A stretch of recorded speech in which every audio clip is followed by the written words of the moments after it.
There's no better artist than Alice Cooper for Halloween. So during our October Halloween uh, themed shows, we're going to re-talk about some albums. Or actually, Mike and I aren't going to re-talk about them. We're just going to play what we said before for you, and we're going to concentrate on a certain period of time, which was the lost albums, the albums when Alice had said, alcohol's bad, but Bernie Taupin introduced him to cocaine, and so and heroin and all kinds of other good things. And so Alice began a slow descent into stronger drug usage, to the extent that he doesn't really remember much of recording of any of these albums. And there are different schools of thoughts about these, and the albums we're going to be grouping together as the lost albums are Flush the Fashion, Special Forces, one of my favorites, by the way, Special Forces, Zipper Catches Skin, and Dada. So, for that kind of group of four, any general observations you want to share, Mike? So this is where I feel like I can relate to Alice because my first like true professional recording in a studio and everything, I don't remember. In fact, not only do I not remember it, I woke up super confused because I had a reel-to-reel tape in my house and I didn't know where that came from. And it turns out that when we were in the studio, maybe not in the greatest mind state, we were like, we don't need Pro Tools. Black Sabbath didn't have Pro Tools. Does sound like something I would say. Everybody did comment, like, you would have said that. That sounds right. And we recorded it on reel to reel, which I don't know how to use, but it was really a pain in the ass to get it off of that onto a digital format. So I get it. These things happen. Yeah, and a lot of people knock these albums, but there is, to me, something to love about each and every one of them. It's Flush the Fashion is the best non-Alice Cooper sounding Alice Cooper album there is.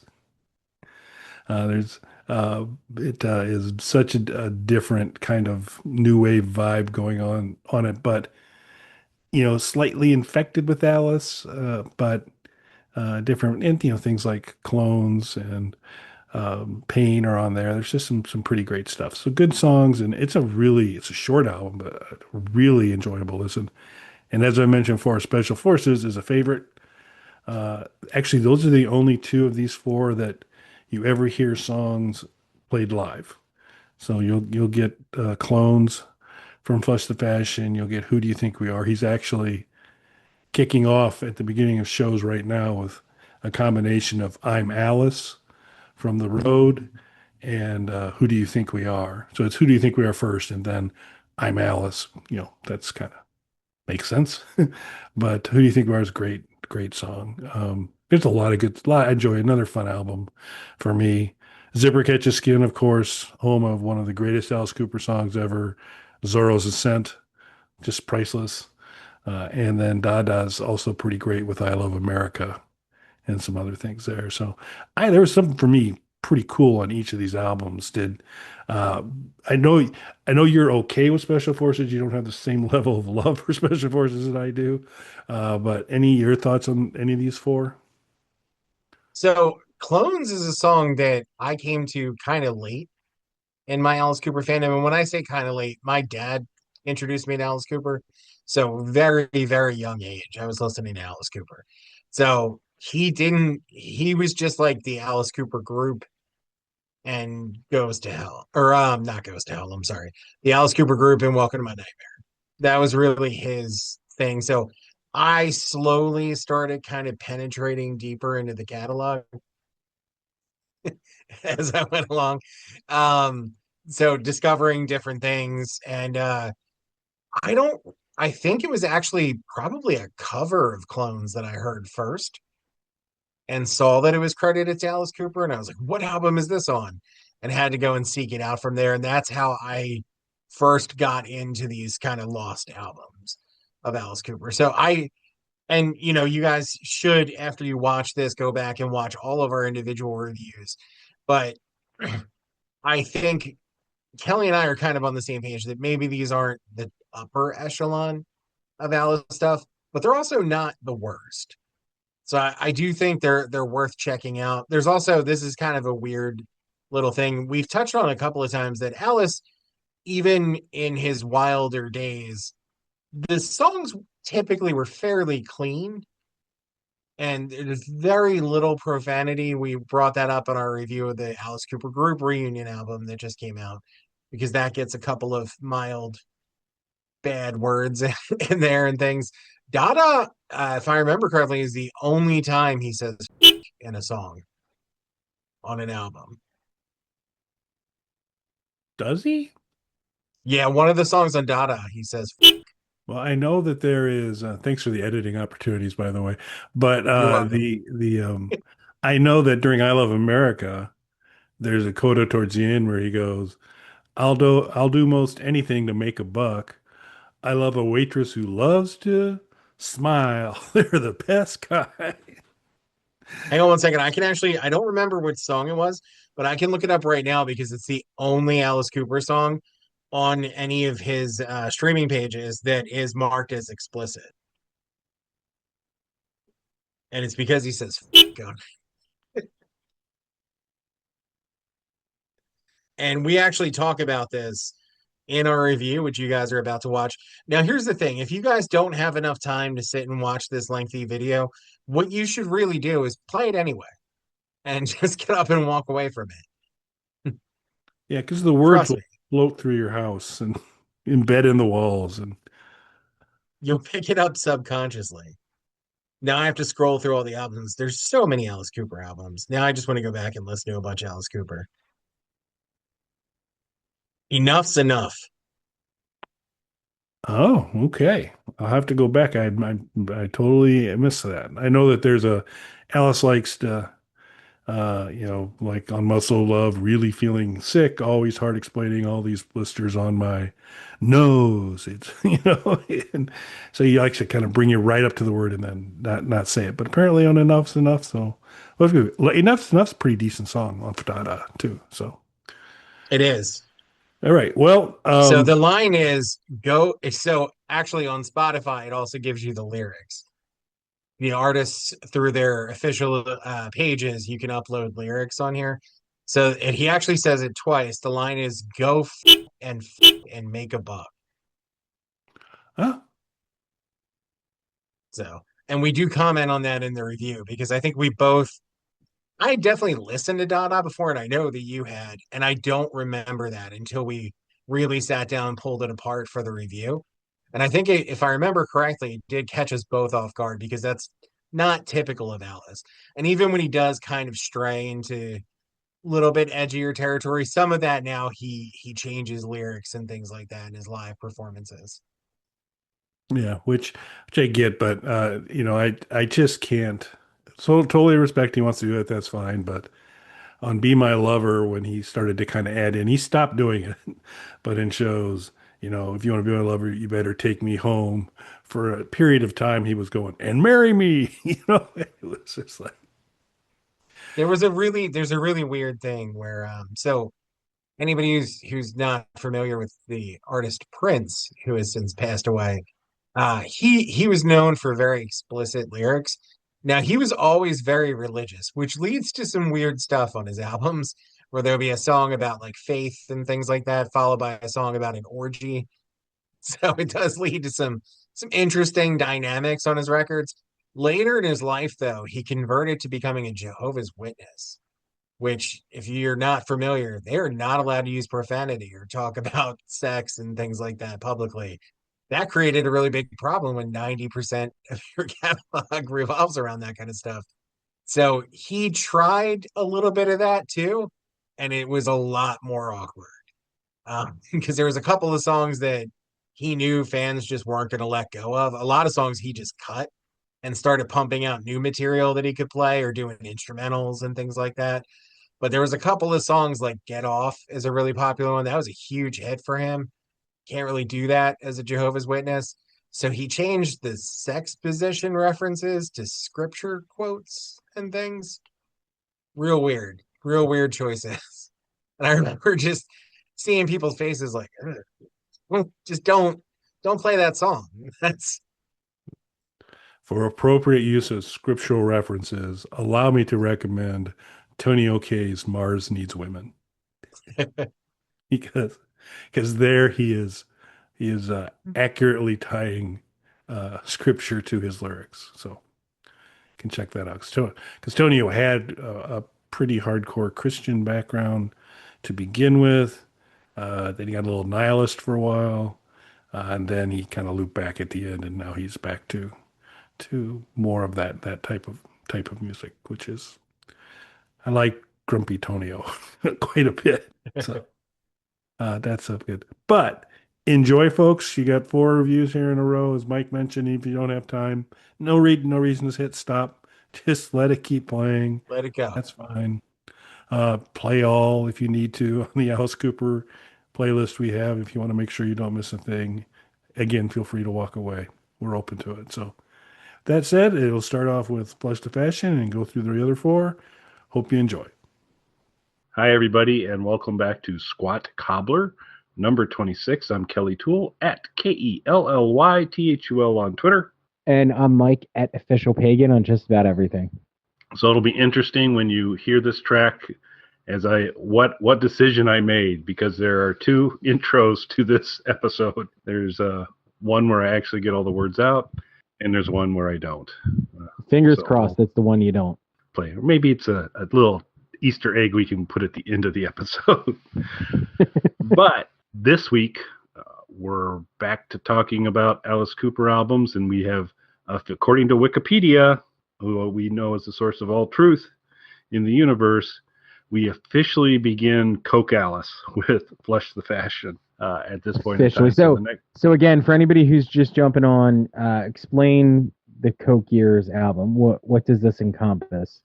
So this will be, they're often referred to as the Lost Years albums. They're the albums in the 80s, for the most part, after From the Inside. So Alice went in to get treatment for alcoholism, and he came out no longer drinking, and then was introduced to Cocaine by Bernie Taupin, Elton John's lyricist. Took to it quite a bit. And that began to affect the next series of 4 albums, which will be Flush the Fashion, Special Forces, Zipper Catches Skin, and Dada.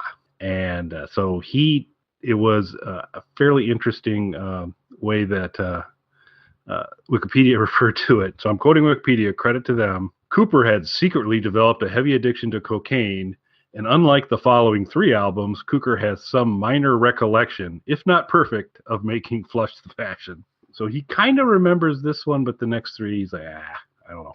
I guess I did. So allegedly, because obviously we can't, say anything without saying allegedly in front of it. Have you ever had a weekend or an experience that you don't remember? Yes, I have.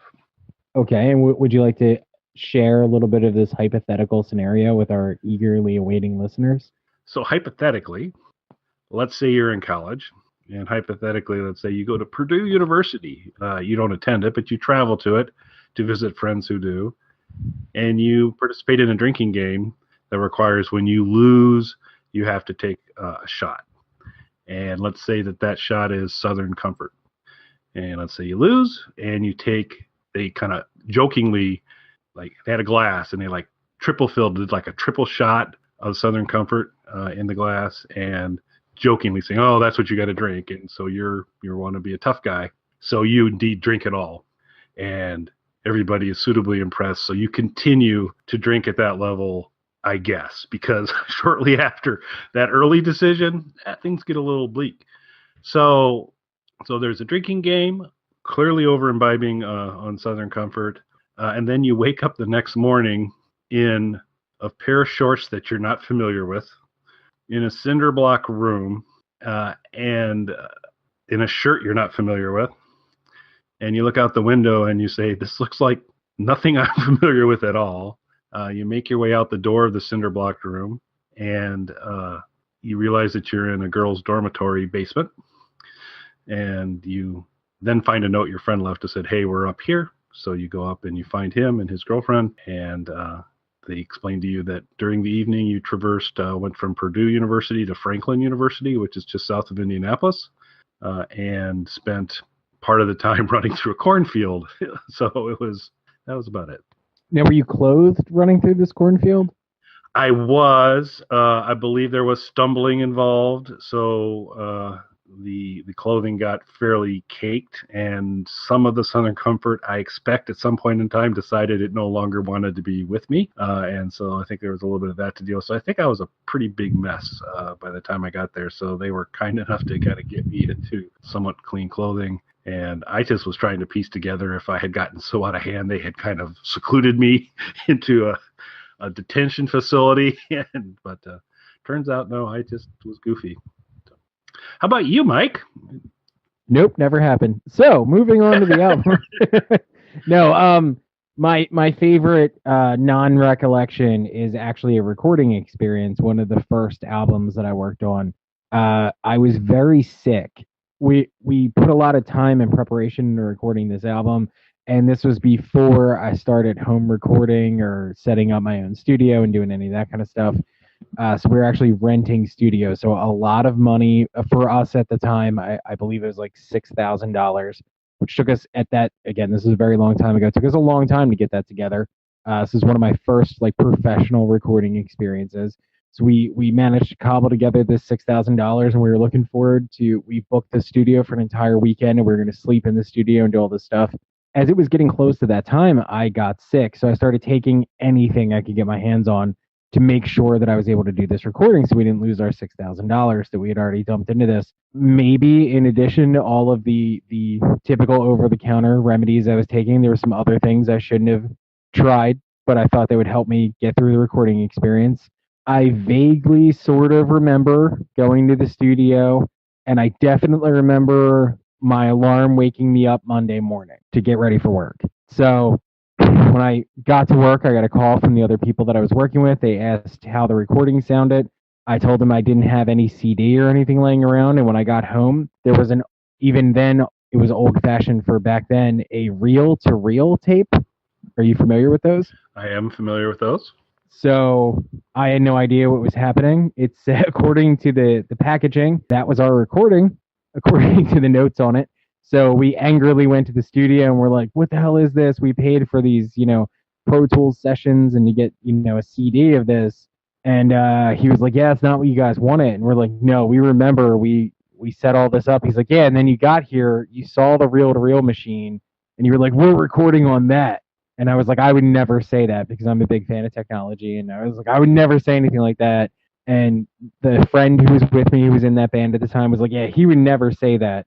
And then he was like, you looked at me and you said, that's all Black Sabbath had. That's all we need. And then my friend turned to me and he goes, he would say some stupid shit like that. I don't remember one of my first professional recording experiences. And it took a lot of time and money to get that reel to reel transferred onto a CD. Yeah, because I kind of imagine at that point in time, that's not an easy transfer. No. Not at all. This was around like 2001, like 2000, 2001.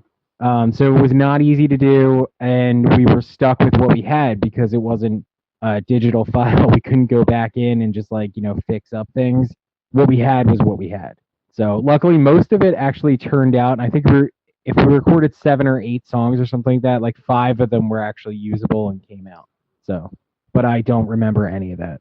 I have no souvenirs from my night. So just the very bleak feeling of not really knowing if I had been detained or not. That was my biggest concern at that point was that you had done something where they had to actually physically lock you away. You must be away from all other humans. And I was like, that would be disappointing. So it was good to hear that that was not the case. Well, neither of us have. And that's Flush the Fashion, kids. There you go. Hope you enjoyed it. Yeah. That pretty much captures it all. So where would you rank this album, Kelly? Yeah.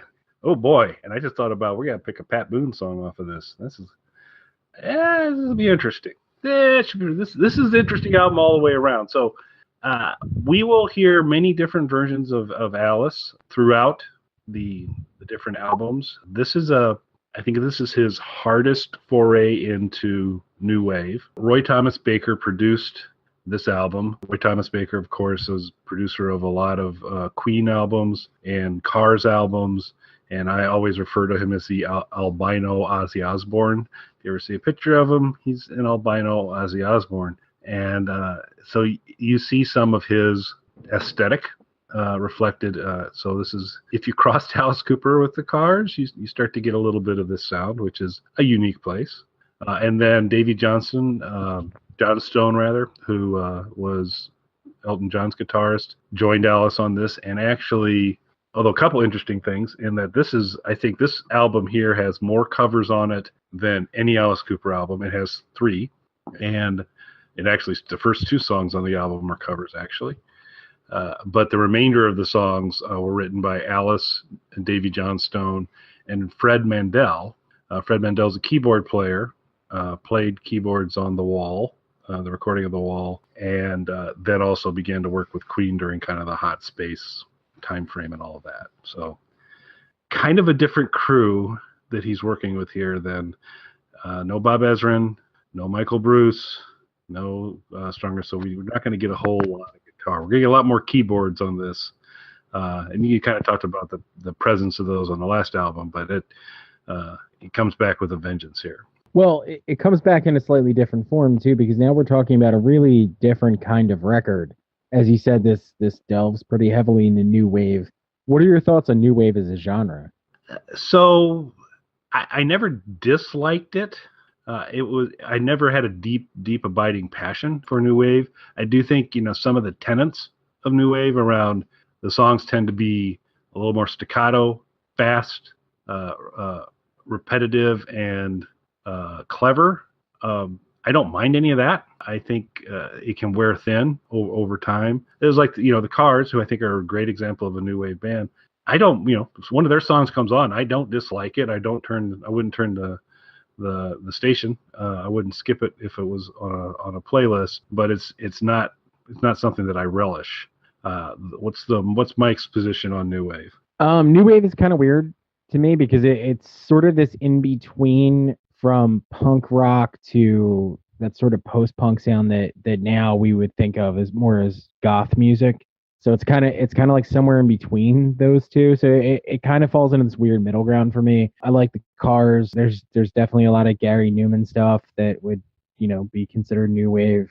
So some of it I like. I wouldn't say as a genre though, like I could go on and on for hours about punk rock. I could go on even longer about goth. I don't have too much to say about new wave as a genre. So you had mentioned off the air the idea that at some point we might do a Squat Cobbler on another album. We were going to keep doing all the Alice ones, but it might be interesting at some point to do it on another album. And I thought it was a great idea, but I was wondering what would we do? But you just mentioned something I did not know. You like Gary Newman.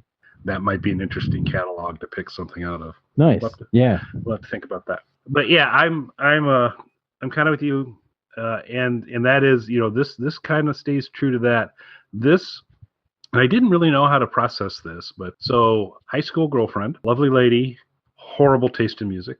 She was like a REO and Journey fan and all these types of things. Things I just since you mentioned them, I have a weird thing to throw in there. My first real concert that I went to, and I don't mean like kids concerts, like as a kid taken to see real bands, was Fleetwood Mac, and on that tour was REO Speedwagon.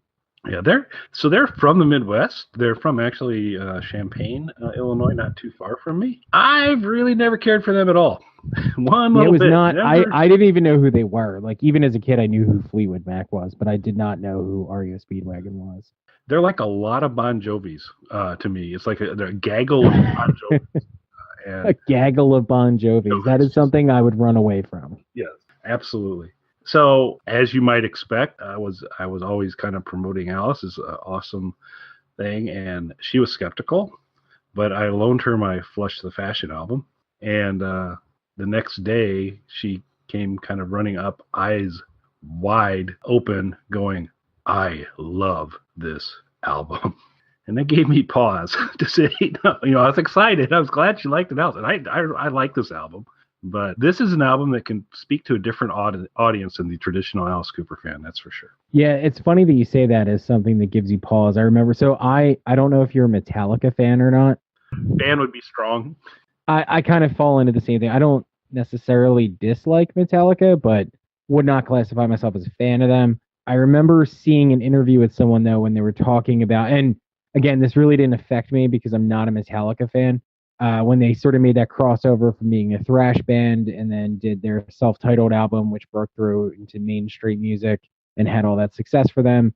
And there was a quote from somebody on one of those like talking head style VH1 shows. And somebody said something like, I stopped listening to Metallica when my sister knew who Metallica was. And you saying how that gave you pause was sort of reminded me of that. Yeah, yeah. It's weird who you want in the club and not sometimes, but actually I kind of wanted her to like it, so I guess that was okay. But let's go ahead and get into it. So, as I mentioned, the first two songs are covers. The first song is Talk Talk by Sean Bonniwell. So we're coming off of From the Inside, an album I truly loved.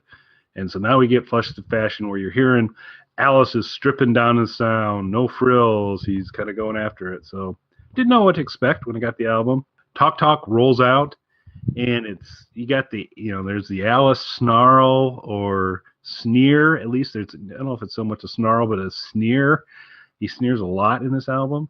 It kicks it off. It's heavy keyboards and some new wave sensibilities.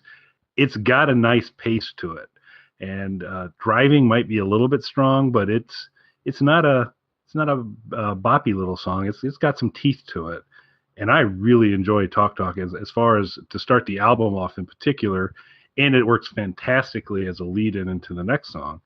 I thought this was actually a very, very strong song and a great start to the album. Yeah, I mostly agree with that. I have one weird sort of quibble with it. And again, this is going to sound repetitive and it's going to sound strange coming from me. Not a huge fan of the synthesizers in this song. They use them to create this almost like percussive sound effect that basically just loops through the song. It's a little bit much. If it didn't have that, it's an otherwise sort of driving song, not in the Detroit rock way, but more in like a punk influence sort of way. And I'm okay with that. And I think it works out really well. And it's a solid start to the album. Yep. When you just got Alice starting out with Got Me a Complication, and it's an only child. Concern my reputation is something more than mild. It's a good start. And as it snakes its way to completion, it rolls. And basically this happens through a couple of the songs where there's really not a discrete pause between the song. And so basically Talk Talk flows right into Clones, We're All by David Karen, and this was the single. It got about to 40th on the top 40 as a single. Alice performed it on Pink Lady and Jeff, which is a frightening variety show that was on during this time frame. But it's a song about individuality and being a clone and not being so happy about it. A very affected vocal delivery. I've seen Alice a lot. I had actually not seen Alice play Clones until some of the last few concerts I've been to. And it's a pretty good song in concert.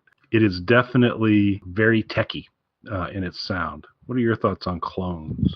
So I really, really like this song a lot, but I have certain sort of caveats to that. So Flush the Fashion was a record that even so as a kid, it was the Alice Cooper group records and Welcome to My Nightmare that I was exposed to.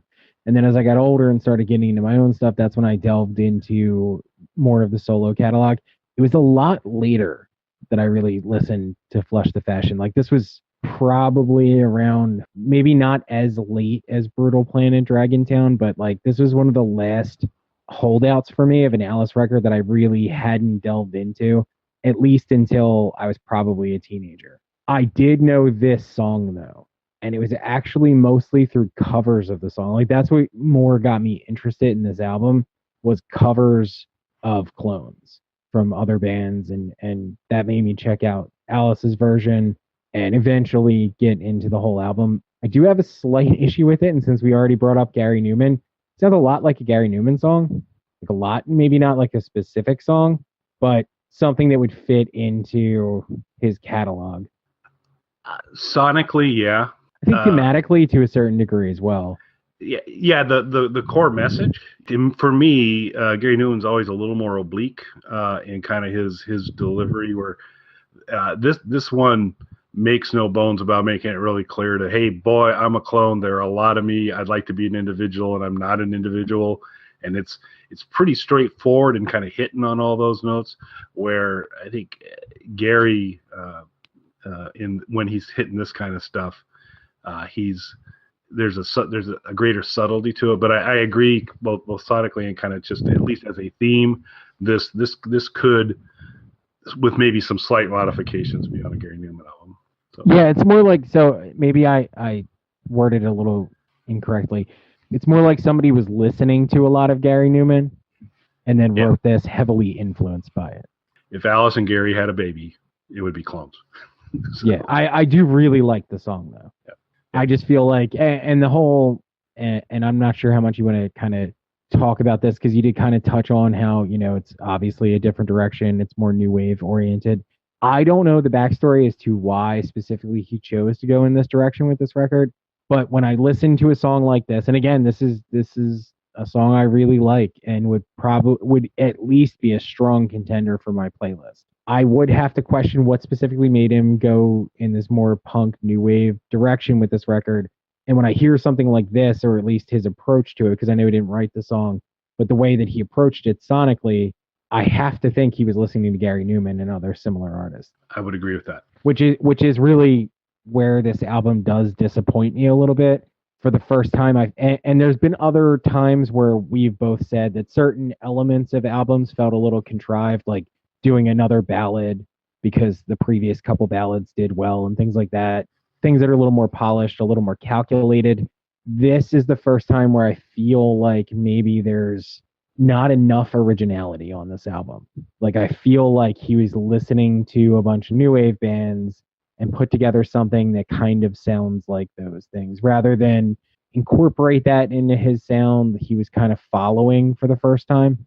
Yeah, less adventuresome for sure. I mean, I think playing it safe and leaning into a different genre.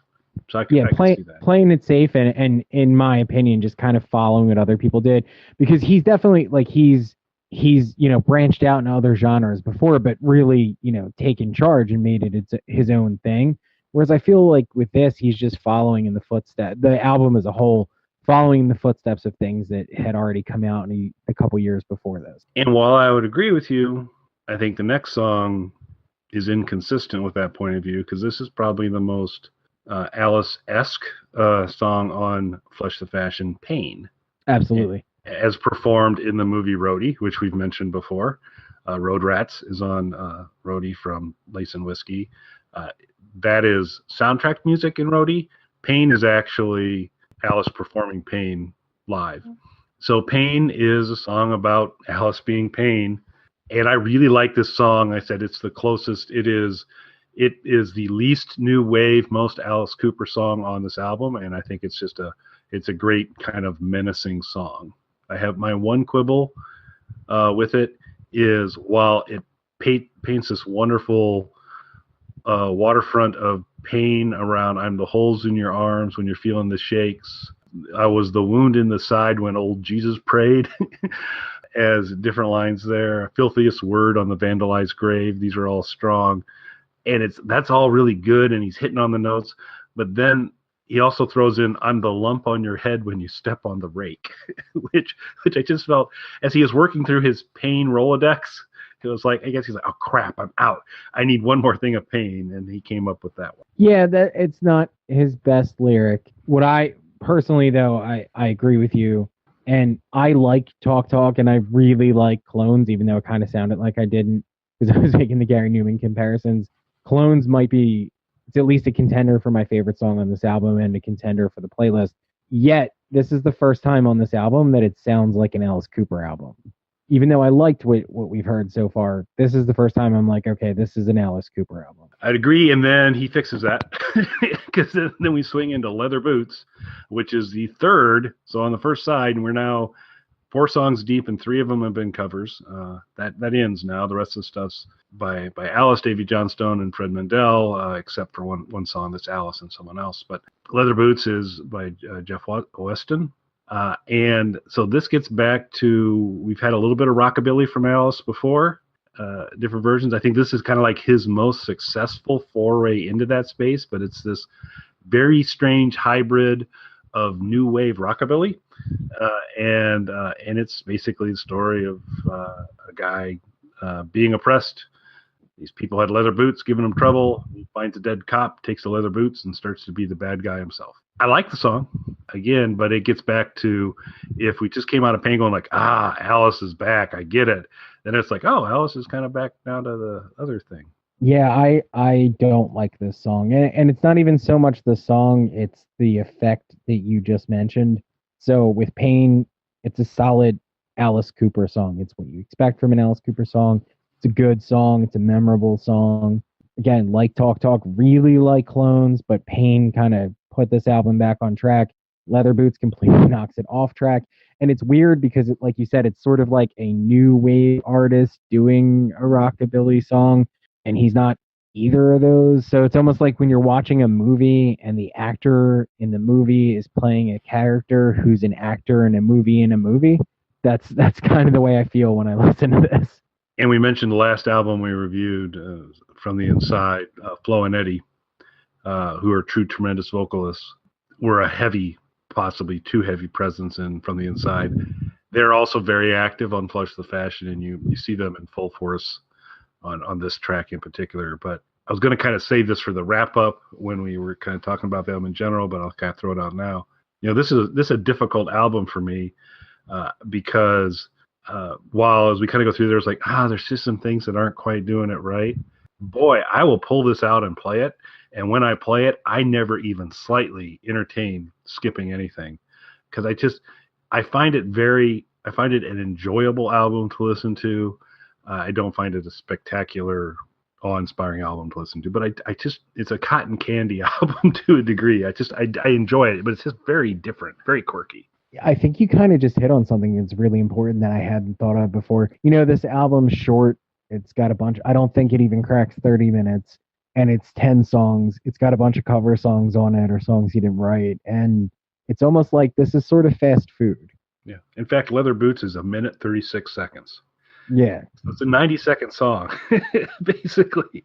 Yeah. So it is fast. It's kind of fast food Alice here a little bit. I'm not a huge fan of this album as a whole, but like you said, like listening back to it, I mean, there was nothing I hated. There was nothing I hated to the point where I would skip, but at the same time, like this is fast food. Yeah. So it's be interesting when we kind of talk about the rankings here a little bit, kind of some of our rationale on it, because we'll get to that. We'll get to that when we get to that. But so here's one I'm going to be super interested in your reaction to this. Aspirin Damage. This is a very silly song about someone who gets killer headaches and needs to take aspirin. And there's lots of the art of aspirin puns, I think has been an underutilized humor medium. And Alice kind of fully resolves that in this album when the doctor tells him to come in and get undressed, take off his suit, his tie, and all. So a little bit on the nose doing that stuff. Silly song, fast food again, but fun to me. Yeah, super campy. I do enjoy the song. I wonder. So I was doing a little bit of research into this album, and I read some people saying how this is sort of a critique of drug addiction.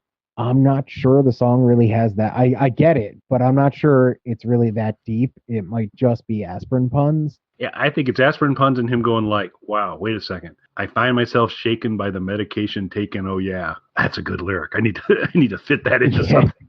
I mean, I get what people are saying, how this could be a song about drug addiction, and I guess to a degree it is, but not in any sort of a serious way. No. In fact, when I was listening to it, so how familiar are you with Saved by the Bell?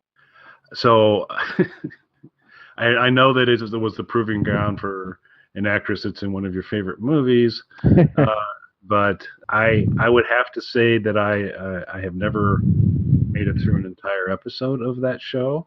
I know that you're in a different camp than I on that. Yeah, absolutely love Saved by the Bell. Saved by the Bell and the movie The Lost Boys.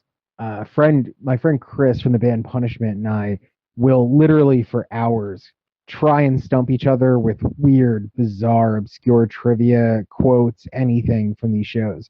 Our mutual favorite moment from Saved by the Bell is they did a very special episode where they tried to tackle teen drug use. And because it is actually a kid show, that took the form of one of the characters taking one caffeine pill and their entire life falling apart because they took one caffeine pill. And there is a scene where they're having like some sort of psychotic break, from one caffeine pill, that like the next day, having like a psychotic break from this, where she's singing "I'm So Excited" with a smile on her face and tears streaming down her face. In fact, it is the girl who later appeared in Showgirls, Elizabeth Berkley. And that is one of my favorite scenes. And listening to this song kind of reminded me of that. Like it's such a silly, over the top outlook on like prescription addiction.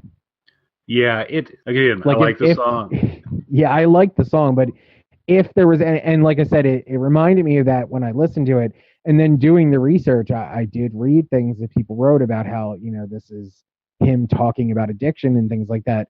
I don't know that there's that much depth to it. And if there is, it's missing the mark, the same way the very special episode of Saved by the Bell did. Like that episode is classic in the sense that it's hilarious and shows that they obviously don't understand anything about drug addiction, not for the reasons they thought. Yeah, and any song that you could see to kind of stay in this vein of Full House now. So if you could imagine Jesse and the family getting together and singing a song for the local school, you could see them singing Aspirin Damage. And don't get me wrong, I mean, some of the puns definitely are funny. If he was trying to say something serious about addiction, because again, as we know now, he had his alcohol struggles, and at this point, he's in full on cocaine addiction. So if he was trying to make any sort of serious commentary on that, he really, really missed the mark.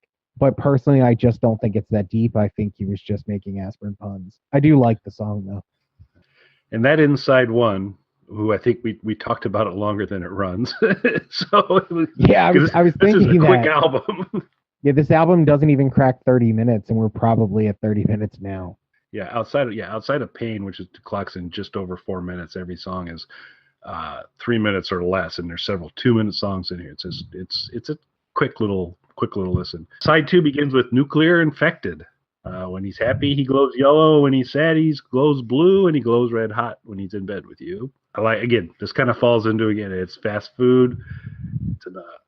I know Big Macs aren't good for me, but I like Big Macs. I know Nuclear Infected is not great music, but I like Nuclear Infected. Your thoughts? Yeah, and you really kind of hit on it earlier where you said, like, there really isn't anything on this album that I'm skipping. It's not great. Its best moments don't compare to the Alice that we love. It's not a great album, but when I put it on, I'm not skipping anything, and I enjoy listening to it. It's the empty calories of your listening experience.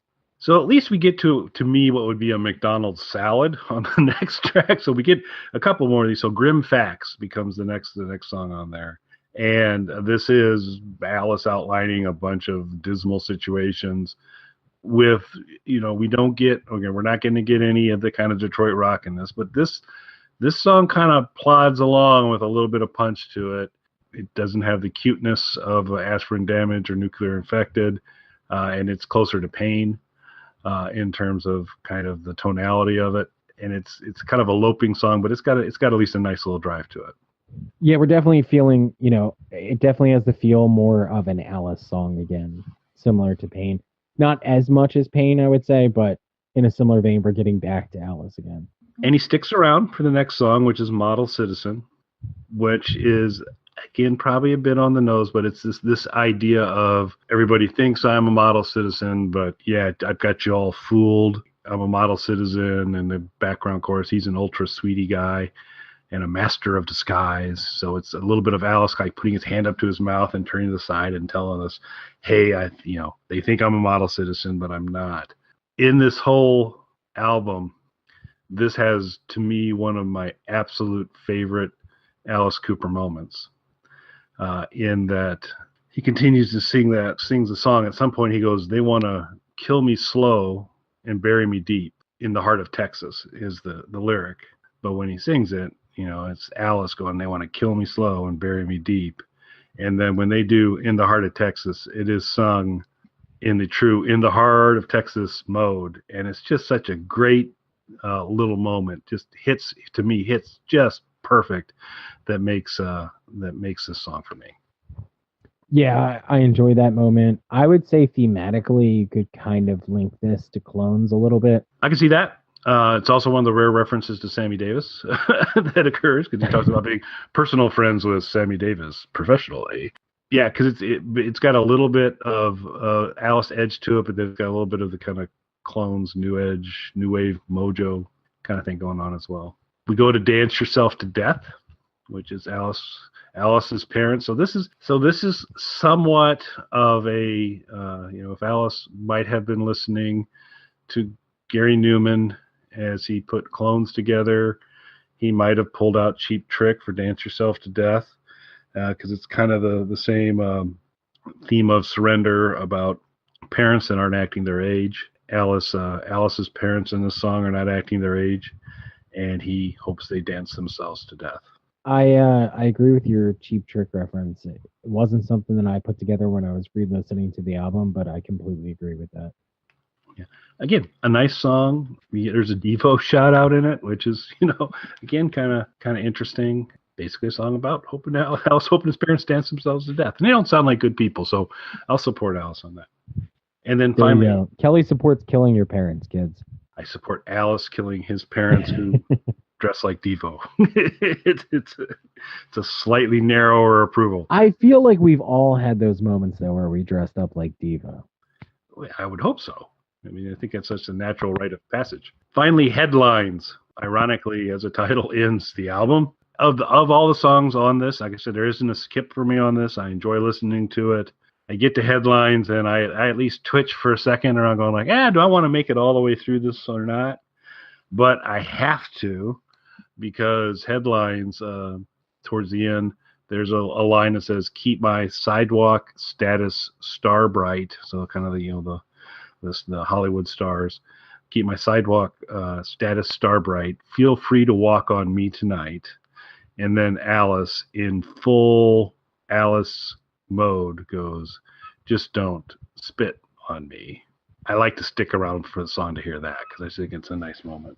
I agree with everything you just said. This is the one that kind of almost becomes a skip for me. But It's all in close. all, yeah, it's close, but there really isn't any skips on this, which is a saving grace of this album. That and I love the song Clones. This is a fun album. We talked about From the Inside as being kind of a good kind of gateway drug to Alice for some, as good. We kind of maybe a little more approachable than, although I think most of his stuff's pretty approachable. But it's, it might be an interesting way to come in. This one could be as well, but I think it's almost false advertising because this is not an Alice you're really going to see again, and while it's kind of enjoyable, it's nothing that you don't build on it. You don't see elements of this make its way into other albums. This is all kind of very self-contained, very very new wave, fast, short, enjoyable, but far from a masterwork. Yeah, it's fun. It's not a bad album. There's no skips on it, like we said, but this would not be near the top of the list. If somebody came to me and was like, all right, I'm going to go and buy a handful of Alice records, give me a couple of solo records, this is not one of the ones I would name. Fair enough. So we got to help Pat out, Mr. Boone. He's gonna pick a track off of this album to sing. What would you be lighting him up with? This is a tough one because I actually feel like because it is a little odd and short songs and sort of a loose feel to it, there's probably a couple that he could do, but I'm gonna have to go with Leather Boots. That would be fairly horrific to hear Pat Boone do. I could see that. I'm gonna stay close to you on the album track listing, but I'm gonna go one forward, and I think Aspirin Damage, because I got to think Pat likes him a good aspirin pun. Oh yeah, you know what? I think you got me on that one because with Aspirin Damage, I could see him reading it as a song about, the addiction epidemic. Yeah, helping the world. So, Yeah. so you want to stick with Leather Boots? Or you're going to join me with Aspirin Damage for the Pat Boone song? You know what? I'm gonna have to join you with Aspirin Damage. You convinced me. Pat, we continue to help you out. Feel free to write us a check. Okay, now the fun begins. Dun dun dun. We need to go ahead and place this somewhere in our lists. So I think it's safe to say and allow me to head off your unnecessary commentary. This will not create a three-way tie for first for me. Well, that's good. This is the 12th album we're reviewing. Last week, From the Inside ended up number 4 on Mike's list and number 3 on mine.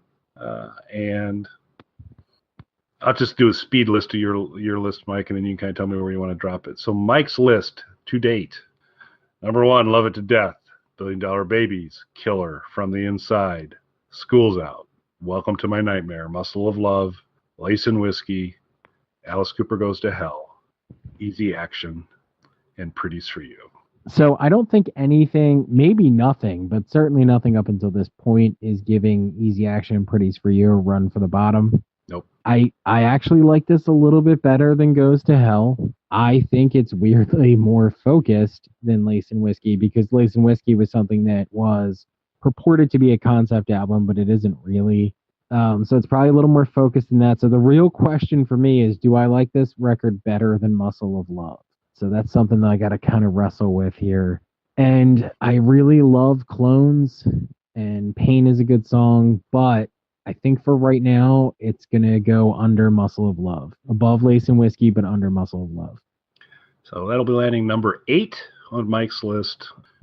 So my list, there's a tie, as we've kind of talked repeatedly about. Oh, who said that? Yeah. $1 Billion Babies and Love It to Death at first, followed by From the Inside, Killer, Welcome to My Nightmare, School's Out, Muscle of Love, Alice Cooper Goes to Hell, Lace and Whiskey, Easy Action, and Pretty's for You. Oddly enough, I end up with the same conversation you do, which is the album I center on, saying this is the guy you're closest to is Muscle of Love. And where I end up where you went below for Muscle of Love, I am actually going to go ahead of Muscle of Love, because in terms of my behaviors, I listen to Flush to the Fashion more than I listen to Muscle of Love. There isn't a song on Muscle of Love that I like as much as Clones or Nuclear Infected or some of those just kind of fun things. It's fast food, but I'm going to go to McDonald's and put it for me at number 7. I think you might have me change my position on this. You really convinced me with saying that there isn't anything on Muscle of Love that I like as much as Clones. And now that I'm thinking about that, you know what? I'm going to put this one above Muscle of Love. You've talked me into it. Oh, there you go. So can I talk to you a little bit about position number 1? That's where I was going to go with this. Now let me talk to you about something. So I'm unswayed. So we end up, both Mike and I are going to be slotting this at position number 7 on both of our lists. There's a lot of stuff ahead of it, but there's a few things behind it, and it's a fun little album. I am tremendously excited for the next discussion because it's Special Forces, another album that I was able to see the tour supporting it of. If there was any question about Alice being impaired by cocaine, his physical appearance, it becomes highly evident that there's something going on when you see Special Forces era Alice Cooper. Because basically after this concert, I don't think you see him again until like Constrictor. I think it's about the next time he actually makes an appearance on tour, because things started to get a little rough for him. Because I don't think there was a supporting tour for Zipper Catches Skin or Dada. Oh, really? I wasn't aware of that. So physically, he's not doing so good when you see some of the concert footage at that point in time. But I like a lot of Special Forces, quite a bit. And so Special Forces might be my Constrictor, so we'll have to see how that conversation goes. Constrictor is going to be really interesting to me, because we just spent a lot of time on this record that we basically both said is essentially fast food. I'm trying to think, if I were to guess of all the albums coming up, I think a lot of them are going to be lengthier conversations, just because there's interesting moments to kind of debate and talk about. Outside of the 2 albums, I anticipate the conversations are going to be incredibly short, are going to be Raise Your Fist and Yell, for obvious reasons. We've kind of talked about that. Whether or not it's going to be your third number 1. Yeah, no, that will not be a problem, because you might hit a lot of don't know, haven't listened to it. It's going to be. We're going to have to. Kelly, what do you think of this? It beats me. I don't know. What's it sound like? Haven't heard it. So Describe it to me, and I'll tell you where I rank this album. I don't think I like it. And Zipper Catches Skin. I don't know. Although I think it's so weird. It'll be. I haven't listened to it in a while, so it's going to be interesting to go back through it. What's weird is like I don't have the burning hatred for Raise Your Fist and Yell that you do, but at the same time, I know I have the album, so I know I've listened to it before. I, for the life of me, can't remember any of it, so that doesn't bode well. I don't hate it the way that you do, but that doesn't really bode well for me at this point. Yeah, and in fairness, I've probably at this point, because I know I've got to get through it, so I've been trying to do it, and I'm probably about a third of the way through it, and there's nothing like, I mean, I don't get injured listening to it, but I don't know. We'll get into it, but yeah, there's gonna be some fun I think the next several, they're very interesting, very different kinds of things. Special Forces is definitely unique in many ways. As Zipper Catches Skin is, as Dada is really. So we'll go through, and then we'll get to Constrictor. So it's gonna be we got some fun stuff to talk about coming up here. I mean, realistically, that keeps going because you get into the Brutal Planet stuff, Dirty Diamond. It's gonna be we like Alice, folks, and we're gonna talk about them at length. Yeah, and I do think it's interesting that some of these, like you said, this is sort of a forgotten album. And certain albums like Constrictor that I know people are really divided on might be some of the ones we talk about a little bit longer. And I think that kind of shows it's because we're serious Alice fans. I think a lot of people could talk at great length about the real number one and Kelly's fake pseudo number one tie, but everybody knows those records. They're classic records. And we did talk about them a lot, but there's not a lot that we can say that you don't know. And I think why we're talking a little bit more about these records you're less familiar with is because most people are less familiar with them. Yeah, and I think it speaks well that even in some respects, so this is not a bad album, No. and it's actually a very enjoyable album.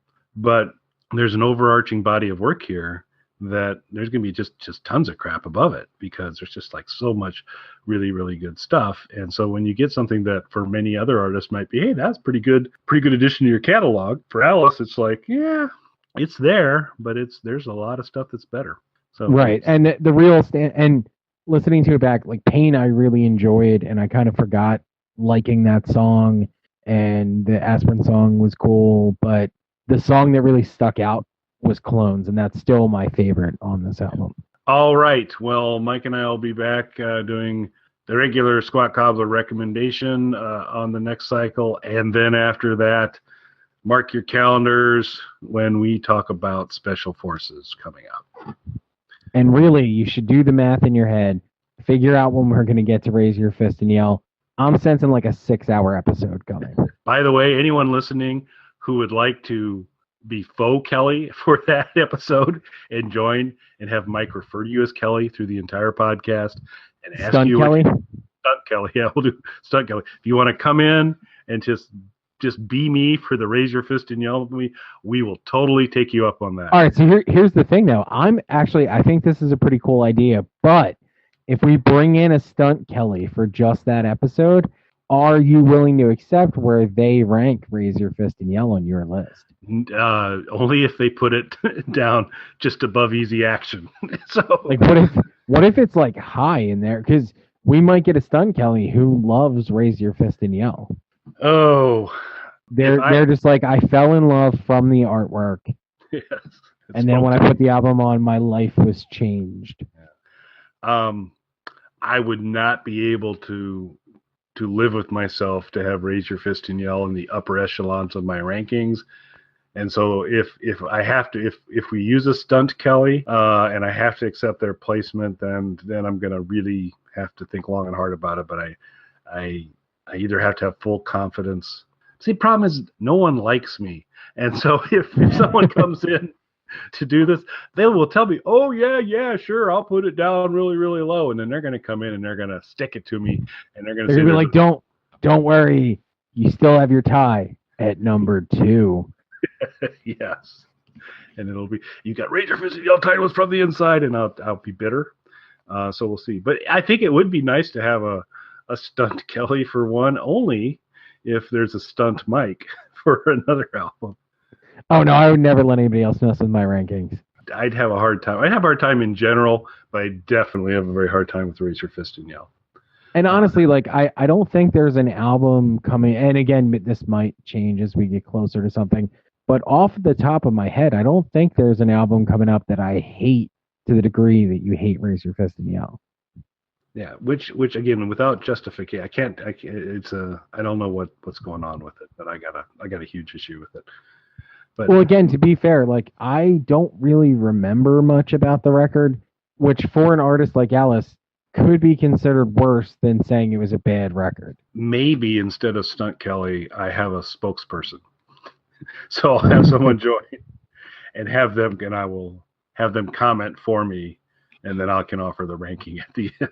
So See, I feel like if you're going Stunt Kelly, you got to go all the way. They get control of your rankings. yeah, I'm pretty uncomfortable with that because, like you, those rankings are precious, and so we'll have to. So we'll reflect. But if you are interested in being Stunt Kelly for Raise Your Fist and Yell when it comes up, and you convince me that you won't break bad on me and push it too far up the list, this is your opportunity to spend some quality time with Mike and talk about an album I don't want to talk about. So that'd be great. I mean, I can tell you right now, again, I don't remember hating it. Going into it, though, off the top of my head, I have way more to say about the album cover than the album. Yeah, which to me, and I can't put my finger on it, but that is one of the major components. While I've got just some general disdain for this album, for the Raise Your Fist and Yell, and this, we didn't even really mention Flush the Fashion. Talked about scaling back. This is bathroom stall wall scraped Flush the Fashion, just scraped on the wall, very simplistic. After coming off of From the Inside, where you had just like one of the craziest convoluted album covers ever in terms of action, dialed it way back down. So probably one of the least interesting Alice Cooper album covers is Flush the Fashion, but still much better than Raise Your Fist and Yell, even as a cover. I have a lot to say about the cover of Raise Your Fist and Yell. Well, we will save it for that show. And with that, boy, we went longer again. I'll have to check the time on here, but we may have doubled the length of Flush the Fashion with our discussion of Flush the Fashion. But it was fun. So thanks for listening, everybody, and we'll be back. Thank you. Hello, everybody, and welcome back to Squat Cobbler. I'm Kelly Toole at KELLYTHUL on Twitter. And I am Mike at Official Pagan on just about everything. And we continue through the Coke Alice years as we get into Special Forces. A coked up Alice Cooper's version of what paramilitary would be if they were a guitar rock band, I guess. Well, I mean, I guess if you're doing a lot of coke, these are the kinds of things you think about. It's a wide-ranging album. It's very unique in a lot of ways. Alice had eschewed the traditional Alice Cooper makeup for Flush the Fashion and had gone kind of very new wave look. And he returns to makeup this time through, but it's a much more emaciated Alice. When you see footage from him at this point in time, and his hair's up in a bun like an insane ant, and he's wearing this kind of leather jacket with medals on the front, an American flag on the back, and just some crazy eyebrows painted on and some blotches of white. But he's gone back to makeup, but nothing like we've seen on Alice before. And he's just very scary looking to me. So speaking of how he looks and overall aesthetics and things like that, this is one of the few Alice Cooper album covers that I do not like. Yeah, I'm mixed emotions. So there's a cover coming up I really don't like. Right, I know, and I was actually going to comment on that. I know there's one you really hate. I have some stuff to say about that too. Yeah. I don't like that cover either, but I bet it's for a different reason. Yep. Yeah, but I don't like this one. The photo of Alice, and it says actually the credits on the back of the album says "lovely photo of Alice by whoever the photographer was," and it is in this kind of makeup and look. It's a little picture, a little portrait picture in the corner of the album, then you've got kind of a sword cutting across the center and some blue and red. So it's I don't mind this as a cover, but it definitely features a much different looking Alice from there. So that's interesting this is amongst not your favorites. Yeah, I just think he has so many strong covers and such great artwork on so many of his projects. This one just kind of feels like an afterthought to me. The reason I've got to hold this album cover up to a little bit of a special place in my heart is that I've been a big Alice Cooper fan my whole life, but around the time the album Will Not Be Mentioned came out, I started to drift away for a while. I just wasn't kind of tuning in that much to what was going on or taking advantages of seeing him live or any of that. And when one of my daughters was very small, she found the album and walked it over to me and pointed to the picture and of Alice in the corner, and she's like, "Who's Scary Lady?" And I said, "That's no lady, that's Alice Cooper, and that's an awesome album. We should listen to it." And that began the ongoing my return to Alice, including getting back to seeing him in concert in a Vengeance at that point in time. So the album cover at least spoke to the youth. He got them interested, but it was a little bit more because he looked like a scary lady. No, it's not even the concept of the cover art. I think it's just more the execution. Like I get the cross swords and the portrait and all that kind of stuff. I don't know. There's something like I wish it was laid out differently or executed slightly differently. It feels a little slapdash. It does feel kind of like, we need to gotta have this and that, and away you go. Yeah, which is a real shame because, and you see a little bit on the back of the album, is that there was this kind of skull logo, said Special Forces, Alice Cooper, that was on the concert T-shirts. That was actually kind of a cool graphic that would have been a perfect cover for this album instead of what they did, because it didn't feel like they put a ton of effort into this. But. Right, and again, it's not even like I don't mind the concept of what they were going for.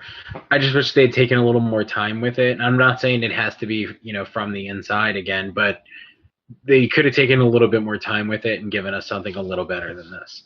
And so what we get with Special Forces is if Alice Cooper was in charge of our military and had an endless supply of cocaine, what the world would be like. And here we go. And so we're going to start off with... and this is the way the concert. And I did get to see Alice do Special Forces in concert, and it was actually a pretty enjoyable show. It was a very enjoyable show. The concert begins, the lights are dim, and you hear this helicopter noise coming through, and then the guitarists come out on stage with flashlights, and they're scanning the stage, and all of a sudden this kind of drumming, military-ish beat starts up through this whole album. So Alice is not a crooner, but in terms of, I think probably up until we get to Brutal Planet, this is the roughest his voice has ever sounded, because he just sings through gravel this entire album for the most part. There's one song that's an exception, which we'll talk about, but it's pretty much, it's all of a sudden you get basically Alice snarling and growling through the whole thing, and you get, "Who do you think we are?" And it sounded more like Pirate Alice. Sorry about that. But anyway, more menacing. He less pirate, more menacing when Alice does it. But "Who Do You Think We Are" kicks off the album with basically establishing the Alice Cooper Special Forces, and they're Special Forces in an armored car, and they don't care. And I really like this song. He will play it occasionally in concert.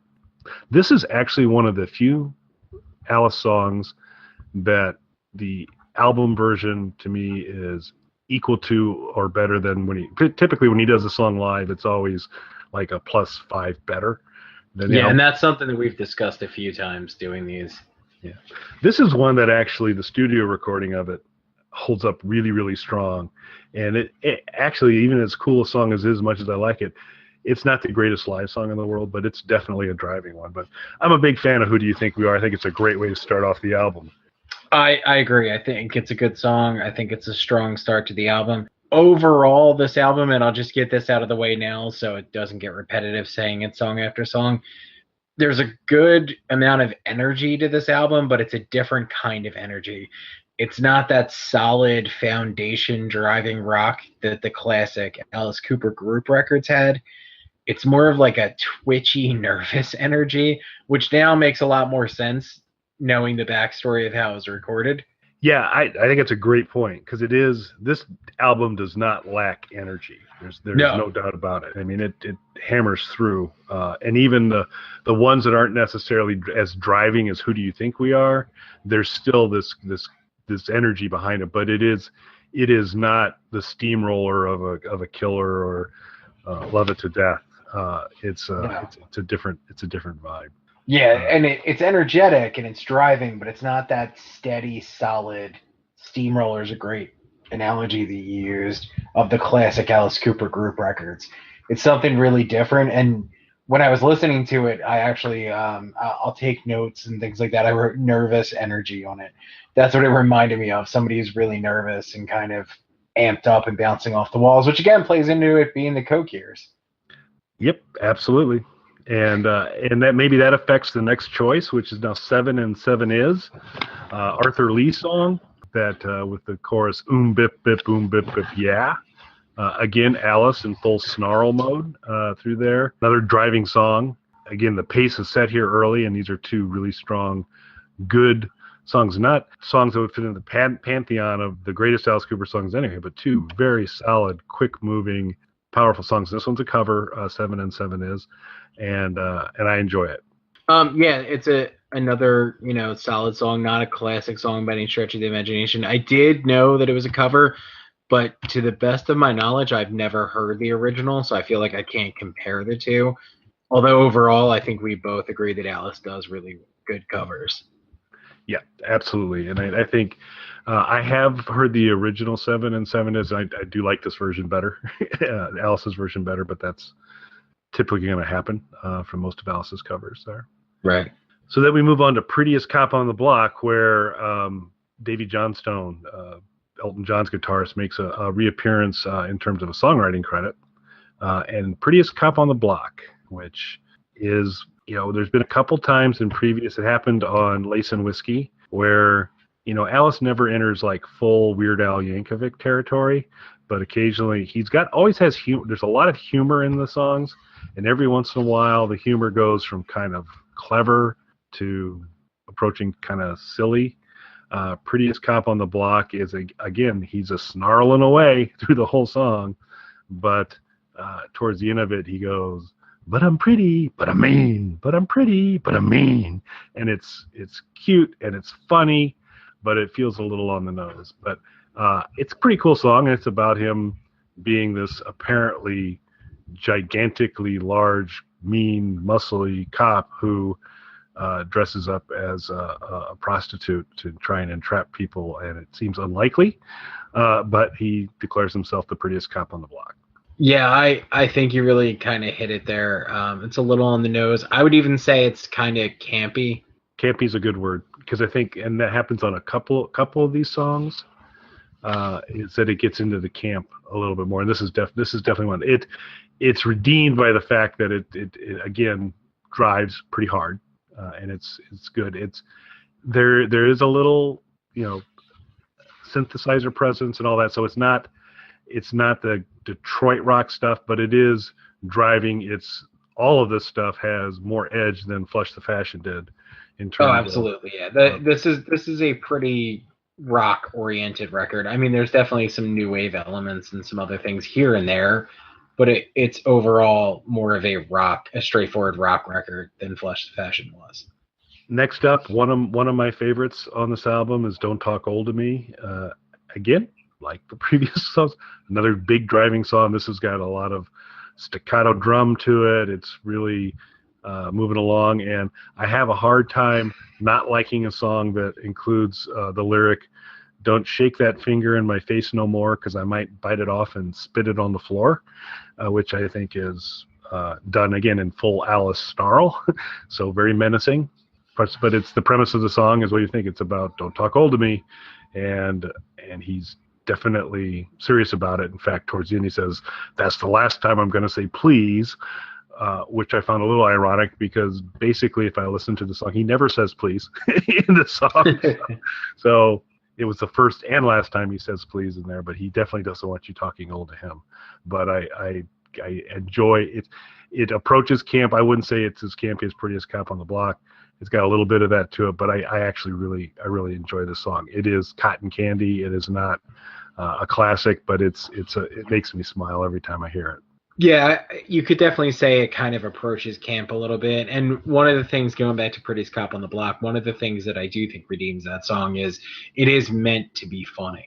Like it is meant to be a humorous song, even though it goes a little too far into that territory. And you made a great analogy of it almost being Weird Al Yankovic like.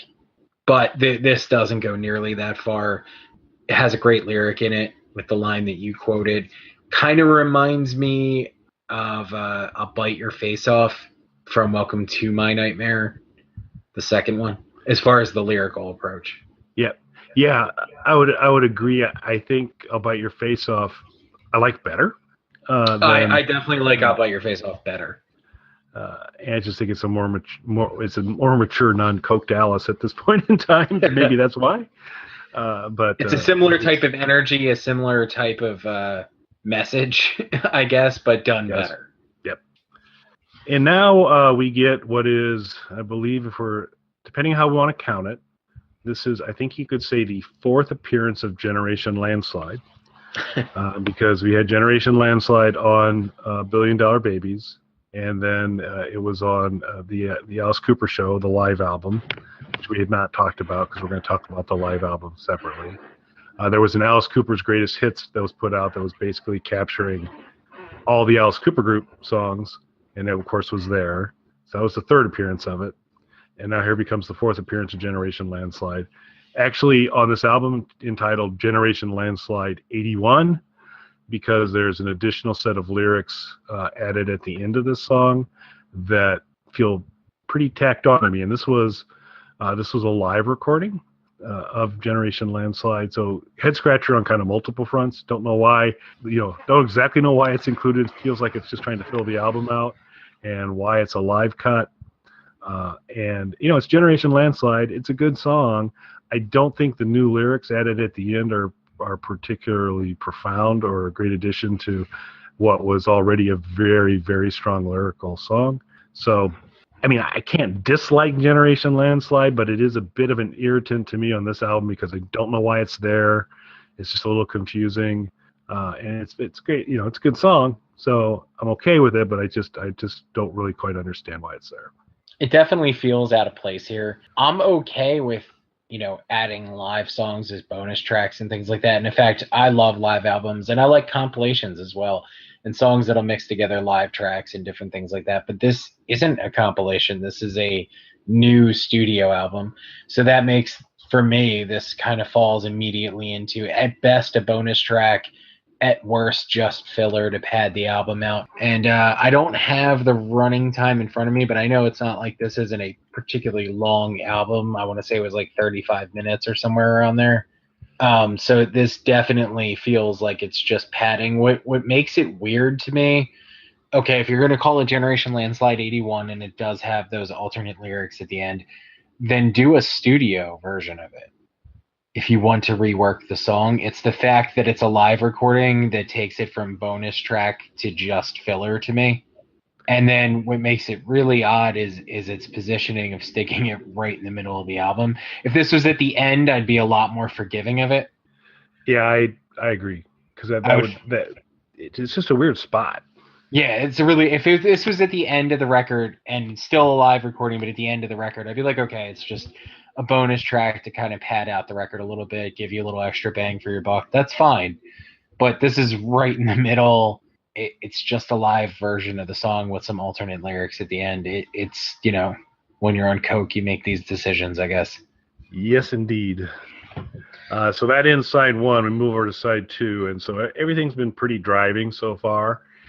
So now we go into Skeletons in the Closet, which is more intended to be kind of a spooky, sinister song. This is non-snarling Alice on this one. I like this song quite a bit. I think it's one of the better songs on there. It is not like anything you've heard on the first side, and it is it's spooky kind of a little bit. But I enjoy it. I think it's again not going to probably be on my playlist. I'd say it's safe to say for the final 15 Alice songs that I'll put on my playlist, but I enjoy it. Actually, I like this song. It's one of my favorites on this album. I don't know if I would say favorite yet, as we talk them out on a side, but it is actually a favorite of mine. It's probably the song that I've come back to the most on this album. I like the keyboard intro to it. The keyboards throughout the song aren't my favorite, but the intro is really good.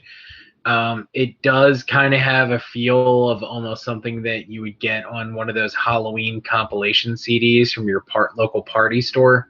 Yep. But I mean, that's not necessarily a bad thing. It's Alice Cooper's version of that, so you can't completely go wrong. Yeah.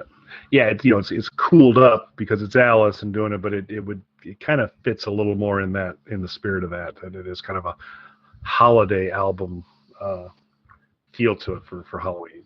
Yeah. Then we go to You Want It, You Got It.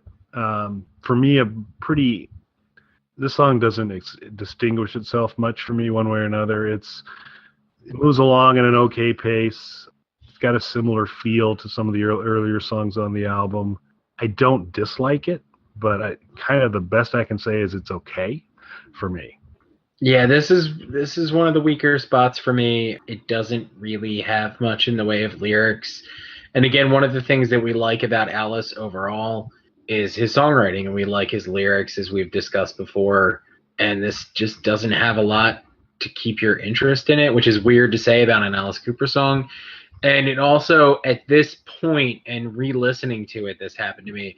This is when, like, I'm enjoying myself and really liking the album up until this point. But this is where I realized, like, okay, this song's kind of just filler. It's similar to what we've already heard on the album. It doesn't have much going on lyrically. And we're on track 7 now. So you have this filler track. You had a live version of a previously released song and a cover song already.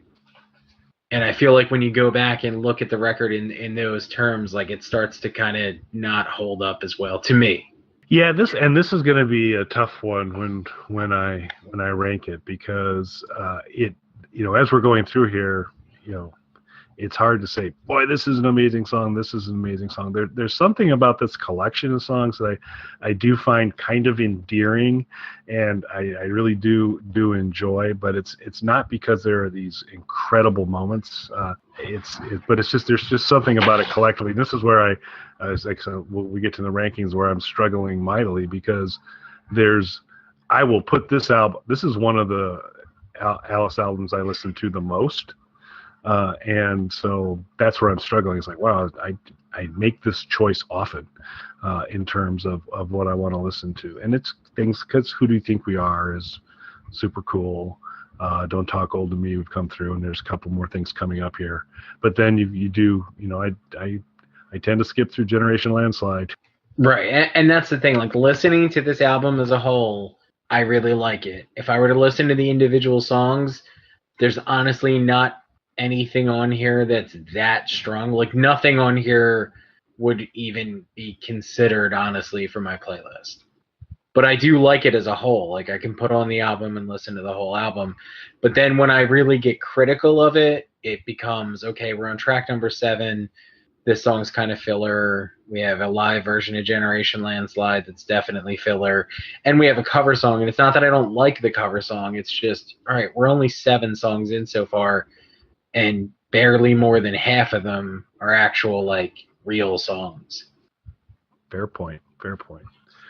So we then move into You Look Good in Rags, which is, again, it's in the upper portions of songs for me on this album. It's not overly clever lyrically, but it's got kind of a really nice guitar hook in it. Towards the end, you get this kind of the whole group kind of going rags, rags, rags, rags. It's kind of a very kind of cool little different sound there. And it features what I believe is the first, I'd have to go back, because I think Tony O'Kay actually was the first person to use an automatic rifle, or not a bolt action rifle, being kind of locked and unlocked as a sound component in a song. So So Tonio has done that, and in You Look Good in Rags towards the end, because again, this is the Alice Cooper Special Forces, our new military thing. I'm not really sure why we get the bolt action rifle being loaded and unloaded in You Look Good in Rags, but we do, and it sounds pretty cool, and so I like it. So I think it's a fun song and one of my favorites on this album. Yeah, it is a fun song. It's a song that I really like. Again, probably not my favorite, but I wonder. So you brought up a good point about the sound of the bolt. Do you think that little things like that were added in just to make it more of a concept record than it really was? Yeah, I mean, I don't know if it was. I think it was stuck in. I don't know if it was stuck in as they were actually putting the song together, where it got a little bit later, because it does feel pretty organic in the song, in terms of where it goes in again. Why? In terms of the story that's being told in the song and all that doesn't make a whole lot of sense. This is a tough one because while it probably doesn't do much better job than Lace and Whiskey at staying on a theme, beyond the fact that all these songs are performed by Alice and his little army of crazy people, and that is very consistent feel through the whole thing. And there's a sinister thing going on through all of this. So I think in some ways these songs make sense together in terms of the sound and the performance.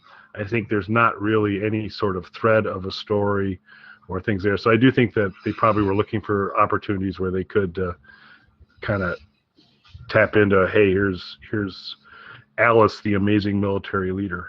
Yeah, I agree. I don't think it's as bad as Lace and Whiskey, but I do think there are certain things that do kind of feel not even forced in, but only added to strengthen this military sort of vibe to it. So then we come to Your Movie. I'm going to be super interested to your thoughts on this, because Your Movie is my favorite song on Special Forces. Just ahead of Who Do You Think We Are. And this is, what's kind of been established is and it played out in the concert, is Alice is the leader of this paramilitary rock band who's going to play for you. And this is basically Alice as Patton, somewhat addressing and it is, the most pompous, arrogant, overconfident guy. And it's a spoken, it's kind of very affected voice, very affected voice is how Alice delivers what are basically spoken lyrics over the song. It's got kind of a very synthy, it's got a good rhythm and pace to it, but it's kind of it snakes along through there, so it's not like a rock song per se, but it's Alice talking about how he fearlessly walks into battle with a shine on his boots and his teeth, never flinches, never blinks, never rattled. His blood is like ice underneath, and he's going through. And there's just a couple moments in this where he's just so full of himself, because there's a line in there where he's like, "Move aside, mere drop of water, let the ocean pass," and you get the sense he really believes that. And towards the end, you get a little bit of quite a guy. I'm really quite a guy. And again, it is a little more over the top humor. It's clearly intended to be funny, and and the delivery of it. But I just truly, and that's another song that really makes me smile. And this one is a candidate to potentially make it up to my top 15. This is probably my favorite song on the album. Only instead of it being almost neck and neck with Who Do You Think We Are, for me, it's neck and neck with Skeletons in the Closet. But it is probably my favorite. I don't know that I would go as far as, for me right now, none of these are in danger of making it on the playlist. It is my favorite song on here, though. It isn't quite as clever as some of the Alice stuff we've seen before, but I feel like that's kind of the overall thing with this record. Like, this album is still a win. It still works, but it's a sloppy win, if that makes sense. No, I would agree. Yeah, like we have a lot of filler. It's not quite as clever as we're used to. There's that kind of it's energetic, but it's like a weird, different energy. It's not as steady and sure-footed as we're used to. So it's still a win. I really like this record. It's a sloppy win for me. I think it's a great way to describe it.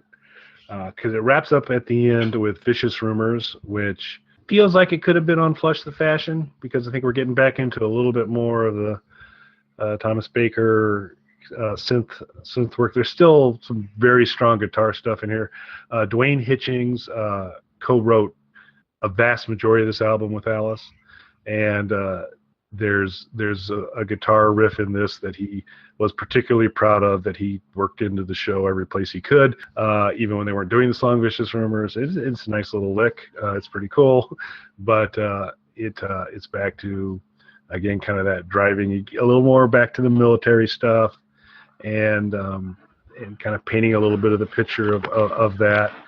And then as it winds down, we get a reprise of Who Do You Think We Are, and finishes off with the helicopter noises that began the album, finish the album out, because the tail end of Who Do You Think We Are overlays the end of Vicious Rumors and wraps up the album. It's a good, I like it. It's a good song. As we said about a number of these, it's like it doesn't do a lot to distinguish itself across his overall canon, but it's a good driving song. Yeah, and that's how I feel about most of this record. Like, they're good songs, they work well together.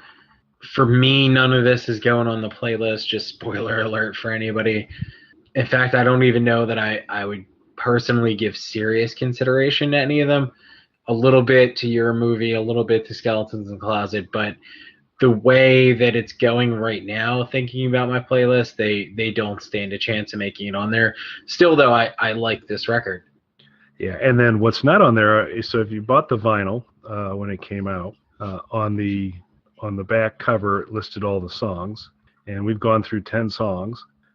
On the album, there are 11 songs listed, and the last song was Look at You Over There Ripping the Sawdust from My Teddy Bear, which I made an assumption was just a joke. It's like, oh, haha, the song's not on there, but it sounds like a really crazy song title. But it turns out it is a song. It did make its way out eventually to when they re-released Special Forces in 2010. They included a demo version of it, and that same demo version is included in the Alice Cooper compilation, Life and Crimes of Alice Cooper. And it was removed from the album because it didn't fit in to the overall theme, which I would agree with. It's probably, it could have fit more with one of the next upcoming 2 albums, particularly Zipper Catches Skin, because anything could go on Zipper Catches Skin, because I have no idea how it's just this craziness that we will talk about the next time we talk about Alice. But it's a strange song, but it's not present on this album, and so should not affect our ratings. Yes. When you heard the song, though, did you enjoy it? Not as much as I thought I would, because boy, is that a title. And I said, man, this is going to be a song that I'm going to totally love.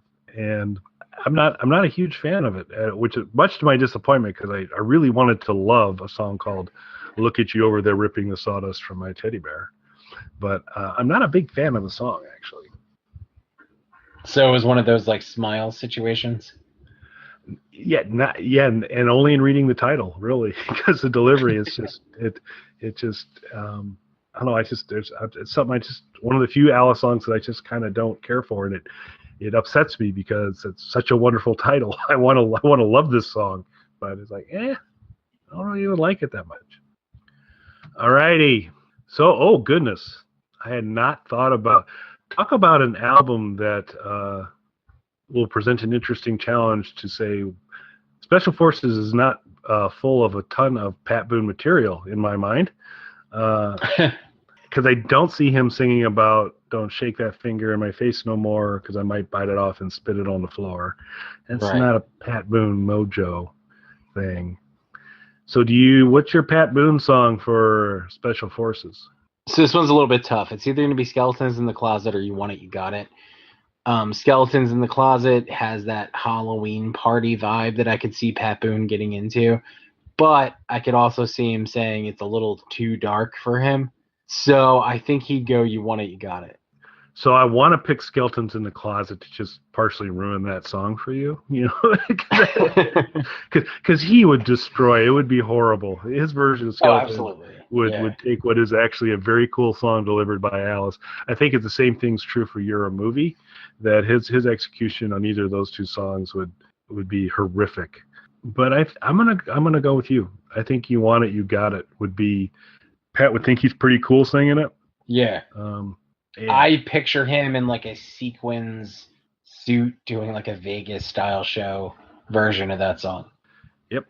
With a whiskey on the rocks in his hand, kind of shaking it at the crowd. As You Want It, You Got It. Yeah. So I'm with you on that. That's a good choice. So Pat, we're rounding out your Alice Cooper cover album, and you're going to be doing You Want It, You Got It off of Special Forces. He should really do this. Yes. Yeah, absolutely. We're taking the time, putting the work in for him. All he has to do is go and record it. Yep. Yeah, it's all the work has been done at this point in time. Right. Okay, so I'm gonna have to ask that you go first because I'm still not prepared to put a number on this one. I might just not have this on the list and fold it off to the side and say I don't know. I can't decide. Well, with your willy-nilly list making. Yeah, I might as well continue the Dada-esque approach to a list that I take. For you, Mike, Love It to Death sounds like it's pretty safe this week. Yeah, Love It to Death is pretty safe. All right, so I'm going to start at the bottom and work my way up. Obviously, it's better than Pretty's for You and Easy Action. I like it better than Alice Cooper Goes to Hell. So now it becomes, do I like it better than Lace and Whiskey? I'm going to say yes, I do, because I think it's more consistent than Lace and Whiskey is. And I just have more fun with it than I do with Lace and Whiskey. Now, Muscle of Love, while I think that is a weak spot for the Alice Cooper group, barring the first two records, which don't exist, I don't know that there's anything Alice Cooper group good on this, and that includes the live version of an Alice Cooper group song. So I'm probably going to put it between Muscle of Love and Lace and Whiskey. Sounds good. I'm gonna do the same thing because it will nestle in more towards the bottom half of the list than the top. And again, it zips right past our floor, Pretty's for You and Easy Action. To me, easily gets past Lace and Whiskey on my list as the next one there, and Goes to Hell. And so it basically, Muscle of Love has continued to be this inflection point for us. It's like most of the ones that are coming is like, okay, do I like it better or worse than that? I originally thought, given the amount of times I've listened to this album and kind of how the special place in my heart it has, that I said, boy, this is going to be up there pretty far. And then thinking about Flush the Fashion, it's like, well, I think I like it better than Flush the Fashion. But when you kind of go through, like we are here, and breaking it down, I have a hard time doing it. I think I get hung up on Muscle of Love. I'm going to go where you're going just below Muscle of Love. I'm going to go just above it. Barely. After Muscle of Love comes Schools Out for me. It's not going past Schools Out. And I think it's just mostly because it's hard for me to entirely explain, but this concept of Alice thinking he's in charge of the special forces and what that would be if it came out. There's just something that's kind of appealing and intriguing to me. And with Who Do You Think We Are, and You're a Movie, Skeletons in the Closet, and Don't Talk Old to Me, there's enough. There's a collection of enough stuff there that's okay. You're going to inch ahead just because it's an album that I listen to more than Muscle of Love, and the Pointer Sisters are not on it, and I think that's another vote in its favor because. That's absolutely true. The Pointer Sisters have no business in Alice Cooper's paramilitary Coke Army, so I'm going to put it just above Muscle of Love. I completely understand that. What edges out Muscle of Love just slightly for me, because I do think that there are songs on this I like better than songs on Muscle of Love. It's just that, especially talking out, I definitely think there's a fair amount of filler on this record. There is. Because you go back to Muscle of Love and forget where you landed on it, but to me, Woman Machine was always that felt a little filler to me off of Muscle of Love, but this has multiple candidates, particularly the live track and a couple others that are like, yeah, I don't really know why you're there. Yeah, okay. You have a live track, you have a cover song, and then a song that isn't really so much a song. So this was fun. I was very interested. This, like I said, this is one of my favorite Alice albums. I think when you kind of objectively look at where it falls in terms of quality, I think we've got it about in the right space. But it's just like I said, there's just some things about the overall concept that I truly enjoy. So it's a fun little moment. And like I said, he's just kind of gravelly through this whole thing, which is strange because he was not particularly that way on Flush the Fashion. And then we're going to move into possibly the strangest Alice Cooper album of all, if we ignore the first two. Next, a real interesting ride, a little ditty called Zipper Catches Skin. That's going to be an interesting conversation because it's a weird one. It's Alice like you've never heard Alice before. That's for sure. It's kind of like all over the place. So that's going to be a fun conversation next time we talk about Alice. And I'm going to have to start my work now to figure out what Pat Boone would sing off of Zipper Catches Skin. I'll have to think about that one. But we will talk about that in a couple shows. And appreciate everyone who's been listening to our reviews. Welcome your input as well. And if there's an Alice Cooper album coming up down the road that you've got opinions on, that you'd like to be able to share those, we would love to have you on.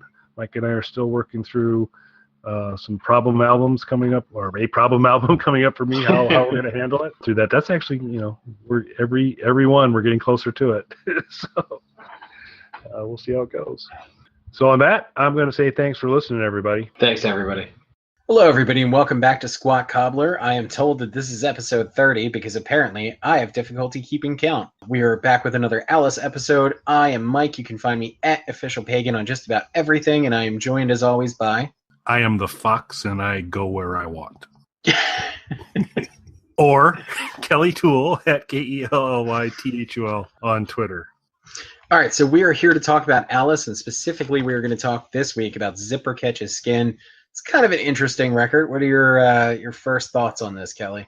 I went into, as we were beginning this journey, and I just, you have kind of general recollections of albums and where you land on them and which ones are your favorites and you play all the time. And Zipper Catches Skin was never like in heavy rotation for me. I got it when it came out and listened to it quite a bit when it came out and then cooled on it. And so I kind of came into the, prep for the show going like, this is, so-so, whatever. But while I would not depict this as really a true Alice Cooper album per se, because in terms of the things that are on there, they're very un-Alice Cooper-like. I mean, he's there, but he's not there in a lot of respects. I actually, upon re-listen and going through this, there is a lot of this album that makes me smile. And there's a lot of parts here I'm just like, so this is not great music, this is not great storytelling, but it's another junk food album, and there's some pretty darn good junk food on this album. I kind of feel the same way. I don't dislike this album at all. If you dissect it, is it a good album? No. Not in the canon of Alice. Absolutely not. Is it a bad album, though, where you're not going to have a good time with it? No. Also, this is an interesting thing that I kind of want to point out. This is technically the first Alice Cooper album to be released during my lifetime. I was just going to say, what a nice gift Alice gave you. A little birthday gift. Yeah. I was born in 1982, so this was the first Alice record released in my lifetime. Yeah, wow. So that's some context there. As always, I kind of want to touch on the artwork first. What do you think about the album cover on this? Of its many charms, and I think there are many charms to Zipper Catches Skin, the album title and the album packaging are not amongst them, in my opinion. The cover is the entire set of lyrics to the album in the appropriate font size to get all the lyrics to the album on an album cover. And then a little splash of blood in the upper right-hand corner. Given the title of Zipper Catches Skin, we kind of know the sourcing of the blood. So that's a little bit to me. And then on the back, we have kind of Alice Cooper meets David Byrne look. And not a great shot of Alice. So mildly creative, but not impressive album cover for me. Where did you land on it? Yeah, this Alice, obviously we love these records, but I think we both are on the same page that there's so much great packaging, so much great artwork, so many really memorable images that Alice has brought us, and this just isn't one of them. I don't mind the lyrics on the front of it. I've seen this done better by other artists, though, and I don't know if Alice was the first person to do it, but other artists have done this better. Prince did this on the back of a few of his records, working lyrics into like the track listing on the back and stuff like that. Nine Inch Nails did this on the maxi single for Head Like a Hole. The cover of it is the lyrics to the song. So I've seen this before, and I've seen it in where it's better designed, I would say. And I don't like the picture of Alice on the back. I'm not a fan of that at all either. So I mean, I like the concept of the lyrics. I just don't like the execution of this. I would agree. Anything else you want to say before we get into the individual tracks? Nope, ready to go. Okay, so track 1, Zorro's Ascent. Very more interesting in this than I think any song on the record to hear your opinion on this one. So you may be surprised what I have to say about this song on a couple levels. Okay. One, this is going to be on my playlist. When we get done, top 15 songs, Zorro's Ascent's going to be on there. Yeah, it's stupid. Yeah, it's basically a Zorro story, but I love it. I think it's a cool song, and it does include the lyric that we started the podcast off with, I am the fox, and I go where I want, because Zorro is Spanish for fox, I guess. It's a rolling guitar song. It's got the Zorro 3 swish thing in there. It starts off, Zorro lies dying in the Spanish sun, all the women crying, especially the pretty ones, which is gold to me. Great lyric. But he drew his sword, they came with guns. And we get a return of the bolt action gun sound effect from Special Forces in Zorro's Ascent. So I guess Alice must have got like a package deal on some sound effects there. I really like this song. It has been on from the moment that I've had any sort of MP3 player. Zorro's Ascent has always been on the MP3 player as one of the songs. Interesting. See, none of these, little spoiler alert, none of these are going to make my playlist. I don't mind this song. My only problem with, it has that good, galloping kind of pace to it. It is a guitar-driven song. My only problem with it, and we've kind of touched on this with some other songs before, I like the humor in Alice's songs, but there are times when it goes too far and it becomes almost campy and sort of Weird Al-ish. This is one of those moments. It gets worse on this album than this. Oh, yeah. I hear you. I still like this song. We're going to get to a song I don't like and is campy. So. Be an interesting conversation because I went, well, actually it'll be interesting to see where there's a couple songs on here I really don't like. And there are a lot of songs that get super campy, but actually I kind of like most of the campy ones. I enjoy them. Like I said, make me smile. I don't think they're great music. They're not top stuff, but Zorro's Ascent, there's just something about it that it just is awesome. And also was very, and maybe just because it was actually one of the first Alice for my girls as I started to introduce them to Alice. Zorro's Ascent has always been a crowd pleaser, crowd favorite. They've always liked it too. So it's the family favorite. So we'll keep it up there. But I've been trying to, and I think you've been working on the playlist a little bit as we went through. And I came into tonight going, same with you, I was like, well, there's not going to be anything on here that's going to make my final playlist. And then as I started to get ready for the show, I'm like, oh crap, Zorro's Ascent's on here. I love Zorro's Ascent. I think that's on my playlist. I think it's pretty high on my playlist. My only other thing I would add about the song is, and it's funny because I couldn't place it. It was one of those moments where listening to it, I was like, this almost feels like it could be a song for someone else, sort of the way that Clones kind of put you in a Gary Newman-esque kind of space. I couldn't place where I thought this was, and when I was doing the research on the album, I watched someone else's review of this, and they said that this would have been a great song for Adam Ant, and I completely agree with that.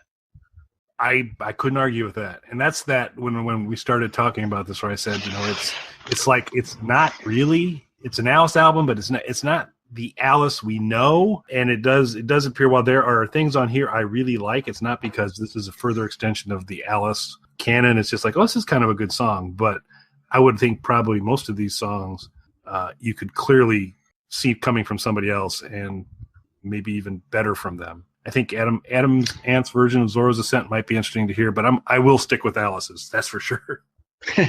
Well, and the other thing too, and I still haven't watched Super Duper Alice Cooper, but there's a lot of stuff when you do some research on this album, that is something that is frequently referenced because of his stories about that being the coke years and everything. And there's definitely like a twitchy sort of energy to this record. One of the things I found though is I came across a quote where Alice apparently said, and I don't know if this is in the documentary or not, but he apparently said that he really loves the songs on Zipper, Special Forces, and Dada, but that he would like to go back and re-record them properly, like sober and clear-headed, and give the songs their proper due that he didn't give them this time around, and he thinks that they would be better received if he really put all of his energy into them the way that they should have been.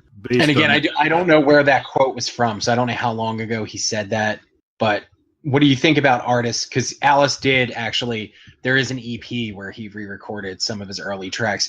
What do you think about re-recording stuff? Like, would you be interested if he did come out with, say, a re-recorded version of Special Forces or Zipper Catch a Skin or Dada? Would you be anxious for that, or do you think he should just leave it alone?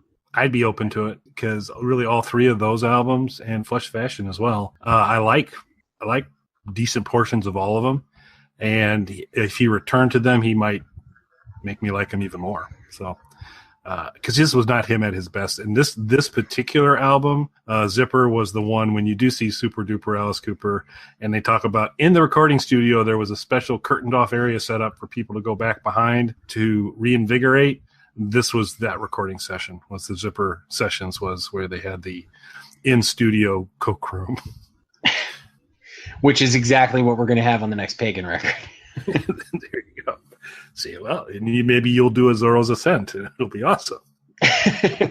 And I think that, for this record too, going back to the Adam Ant thing, and you really summed it up even better, where you said that maybe some of these songs, a lot of these songs would have fit better with other artists. And I think that this is another example where maybe problem with this record, not that I dislike it, like this isn't, the first two, the Dark Ages. It's not that I don't like this record, but maybe what keeps it from being more of a go-to for me is this is one of those examples where I feel like Alice is following more than leading. Yeah, I think that's a great way to capture it. Because I hear a lot of stuff like that new wave into post-punk that was going on at that time. Some of the Adam Ant stuff, maybe some of the later like Cars stuff. Like you can hear some of that influence coming into this. And Alice is one of those people that I feel like works best when he's out in front leading the way, not trying to follow what somebody else is doing. Yeah, I mean, this is definitely original work for him, but I don't think it's original work. I guess as somebody say it does have his humor, but it's the campiest side, and it's his humor is better when it's dialed back just a little bit. But it's still good. It's still funny. And this is another one of those examples, like for me, because it's gonna kind of sound like I'm being negative towards this album, and it's just one of those things where Alice has so many amazing records that are so high. Like, forget about just a best of Alice list. Like, when I start thinking about what the best albums ever made were, I'm thinking about multiple Alice Cooper records that could go onto that list. So this is just one of those things where when you compare it to albums like Billion Dollar Babies and Love It to Death, and even like, because I love some of the later records too, like Dragon Town and stuff like that. Like, this is just not on that level. So that brings us to our second song, Make That Money, Scrooge's song. Would have liked it a lot better if he'd left that Scrooge's song off the end. I thought that was a little bit unnecessary. Well, that again to me is like the sort of going into camp instead of clever. And I'm kind of on this one. Yeah, I don't dislike this song. There's not a lot about the song to make me like it, and it's pretty much about wanting to make money.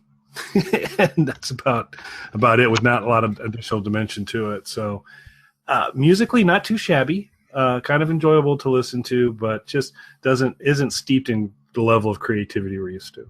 But like I said, it's not one that I cringe when I hear, but it's also not one that I can't wait to hear. Yeah, I'm kind of the same way on it. I didn't mind it re-listening to it, but it's also really not a standout. I don't like the Scrooge's song part the same as you, because again, that's kind of going into camp a little bit too much for me. It's just a song that's kind of there. Don't mind it, but it's not if you would ask me to name songs off Zipper Catch a Skin before I went back and listened to it, I would not have remembered this song. Another interesting thing about this album is there are 4 song titles that include parentheticals. So, Make That Money, parenthesis, Scrooge's song is the first of the 4. Yes. And it's another flag, I guess. Well, then we can hop into our next song, unless you have anything else with Make That Money. I do not. It is I Am the Future. What do you think about this one, sir? So this was actually featured on the soundtrack of a crap movie I've never watched called The Class of 1984. And it was kind of about like punk rock kids in a high school, I think. That's best I could tell. Or at least Hollywood's vision of what punk rock kids in a high school would be like. Don't care for this song one little bit. It actually is not, Alice did not write this. It was Gary Osborne and Lalo Schifrin who are responsible for this piece of work. And I'm not it's got kind of a techno sinister feel to it, and Alice does a good sinister voice to it, but I am just not a fan of this. There's a couple songs on this album that this is really one of the few times after we got out of the first 2 albums where I run into a song and say, I do not like this song. I Am the Future is one of those songs that I do not like. So yeah, not written by Alice, which I think is important. So here's where this one is a little bit weird for me. I'm a little bit torn on it. I don't like the song either. I really don't. However, this song does have a place sort of in the development of post-punk going into.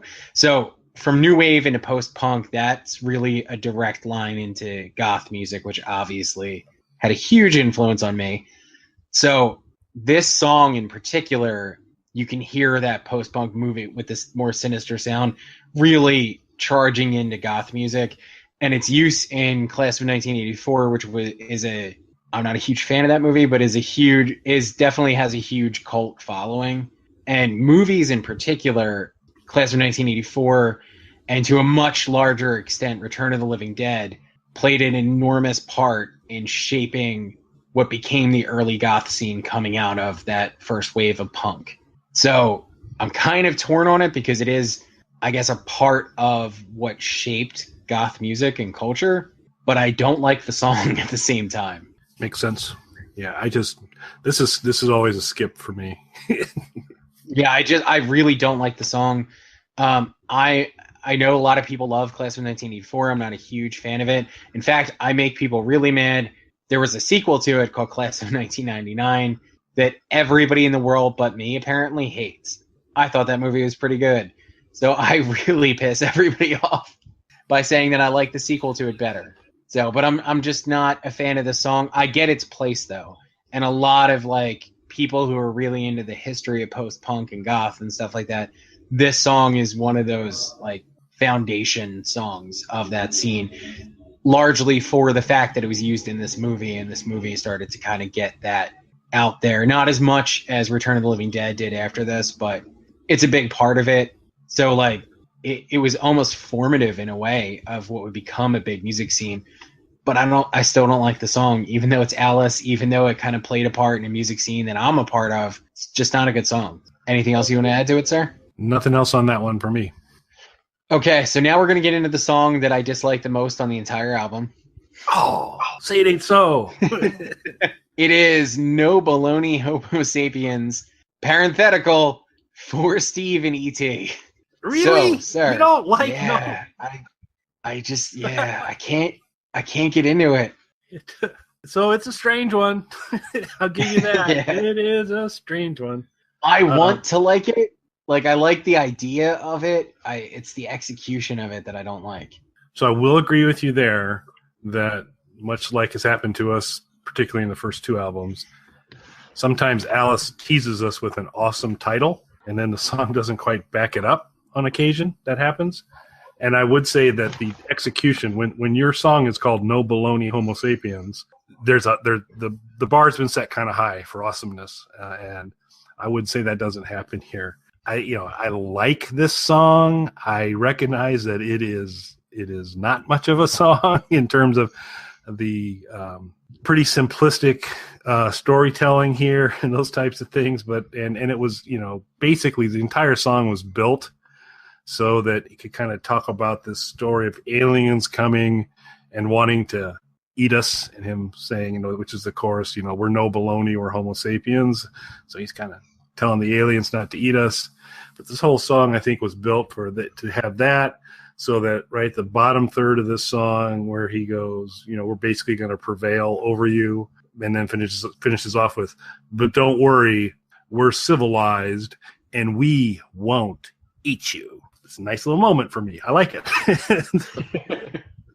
I see. You know what it is? It's when I think about a song that's going to be like an Alice versus Aliens song, I think that that's going to be epic. Like Alice talking about an alien invasion and they're eating humans and stuff like that. Like I'm imagining this epic post-apocalyptic hard rock masterpiece. And that is not what this is. So I think it's my own expectations kill this song for me. No, I hear you. I hear you loud and clear. And and it's not really cringeworthy, but there are moments where I'm just like, oh, really, Alice? Because it's, in the chorus as he's singing to the aliens, he's like, just because you've got more ears and eyes, that just gives you more places to cry and to hear the screams and cries of the people you've disintegrated. And it's just like, okay, sort of, right? But it does fall short of the title. It is not epic, and there's just a couple little chuckles in it for me. So I guess maybe that's the way. This is not that I would say, oh no, it's one of the best songs on the album, but I get a chuckle or two out of it. Yeah, this is my least favorite on the record, unfortunately. I wanted to like it more than I do. All right, so we can jump to our next one, which is Adaptable. Anything for you? Thoughts, sir? New Wave Alice again. Alice is, we love Alice, but sometimes, his reference set, Sammy Davis Jr. comes up in past albums, and here this whole song starts off with, if you were Lucy, I'd be your Ricky. When you get juicy, I get real sticky. So that's, that's a good start, to a song. But, a Lucille Ball reference in a rock song, I don't know so much about that. But another song that I enjoy listening to. It's not anywhere close to a skip for me. I don't hang on every note. Music is fun. It's back to that kind of frenetic, twitchy kind of sound we're talking about. It includes, to me, some of my favorite stupid lines on this album, which were, you ain't no Hepburn and I ain't no Fonda, but if you were drowning in golden Panda, mouth to mouth I'd resuscitate with you. Which I like.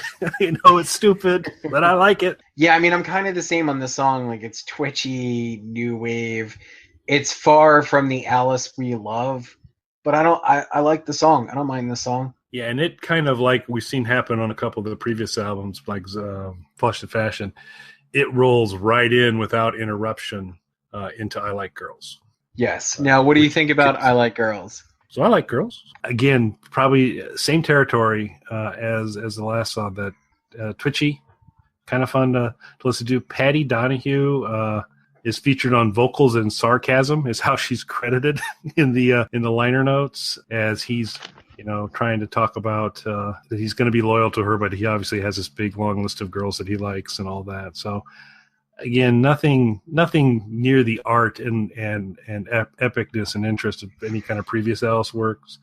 But if you kind of come to this point in the album, you realize you're not going to get wowed, and so it's just kind of like it's like the previous. Sometimes they'll have like a video short before the main movie. This is where previous Alice albums were full of movies for us to enjoy. These are like shorts, and they're like, oh, okay, that's kind of cute. And so that's where I'm kind of like on this. So I like Girls, except I could kind of, the whole introduction of Patty Donahue and interplay, a little less enthusiastic about that. But it's basically have about the exact same feelings as I do with Adaptable. Yeah, it's twitchy, new wavy. I don't mind Patty Donahue on it. In fact, I would say that for me, this is kind of one of the stronger songs on the album.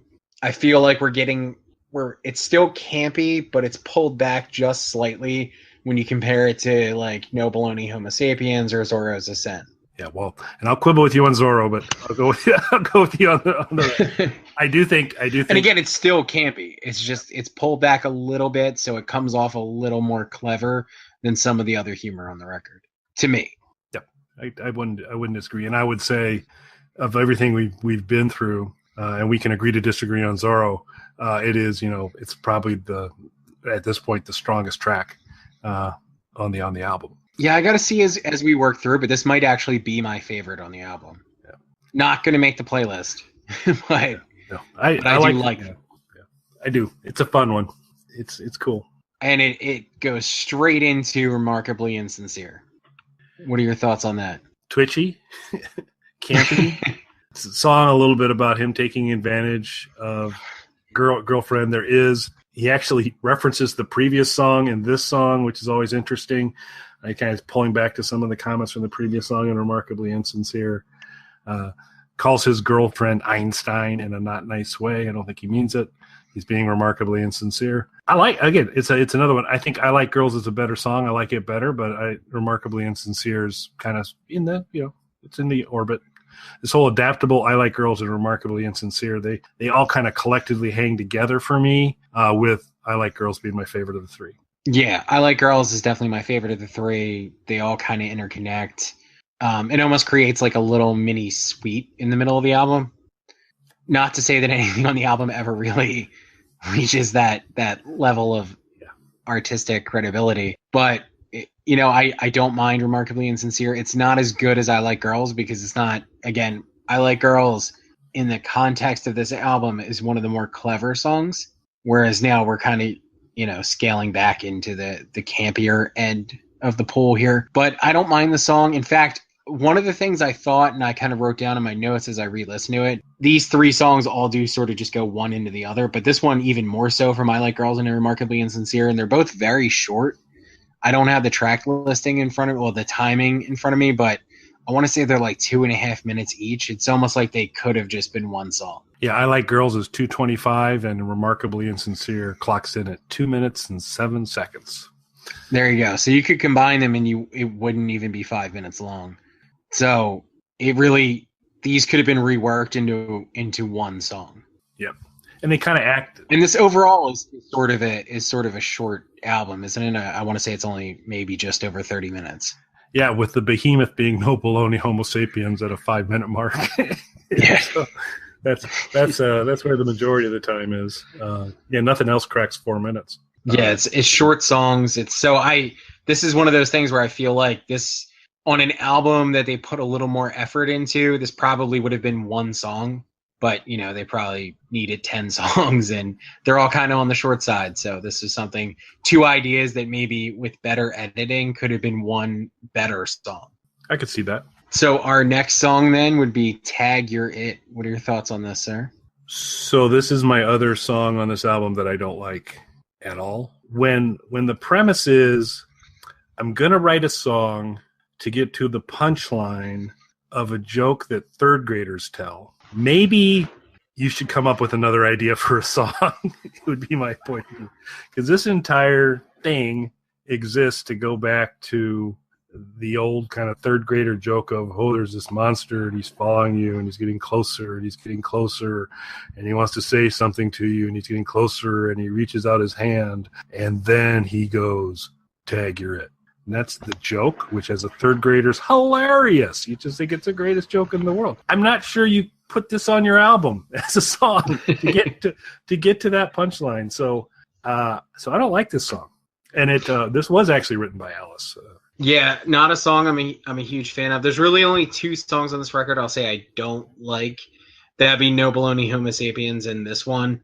I Am the Future, again, not a fan of it, but it has its place sort of historically in music, and I have to acknowledge that and give it credit for that. So I'm torn on that one, but this and No Baloney Homo Sapiens I'm just not into. Well, you're wrong on No Baloney, but okay. Again, I don't want to fight too hard for it because it's not like a great song. Okay, so I Better Be Good. So this features the title of the album in it. If Zipper Catch a Scan, I know I had it out when I should have kept it in. Ouch. So there's some lyrical magic for you there. I like this song. It's again twitchy, fast. This is the I believe second time. Alice has this habit, and will show up again later, where he sets some lyrics up where if you would follow the actual rhyming pattern of the song, a not so nice word would kind of show up. And so, like in working up a sweat on Muscle of Love, he sings the line, bandages come off today, really feeling sick, always hard explaining, all these blisters on my nose is the lyric there, which, is the chuckle of, well, I know what that word was supposed to be. I Better Be Good has the second occurrence of this. The best one comes up when we get to Dada, but on here there's a good one where it's along the lines of, if I jump on the gas, the cop's going to jump all over my back is the lyric there, which is, again, kind of a little cute, some symmetry and some things he does there. I like this song. It's kind of a fun guitar sound to it. It's definitely a peppy little number. And then it's got this very kind of strange chorus of, you better be nice, and you've got these people going, nice, nice, nice, you better be nice, nice, nice, which is, it's kind of fun to me, kind of back to the rags kind of stuff on Special Forces. So I like the song overall. Yeah, I like it as well. It's fun. It's got a good tempo to it. It's twitchy again, which is a recurring theme on this, but it's the Coke years. Indeed it is, and it's been reflected in many of these titles and lyrical content stories. Yeah, you really can hear it on some of the stuff. When you told me about that really, it drew these, particularly those 3 records, into perspective for me. Yeah, and this one makes sense. Based on what we can tell, this is like probably him at his highest level of consumption of Coke, and that makes sense when you listen to the albums that this is that.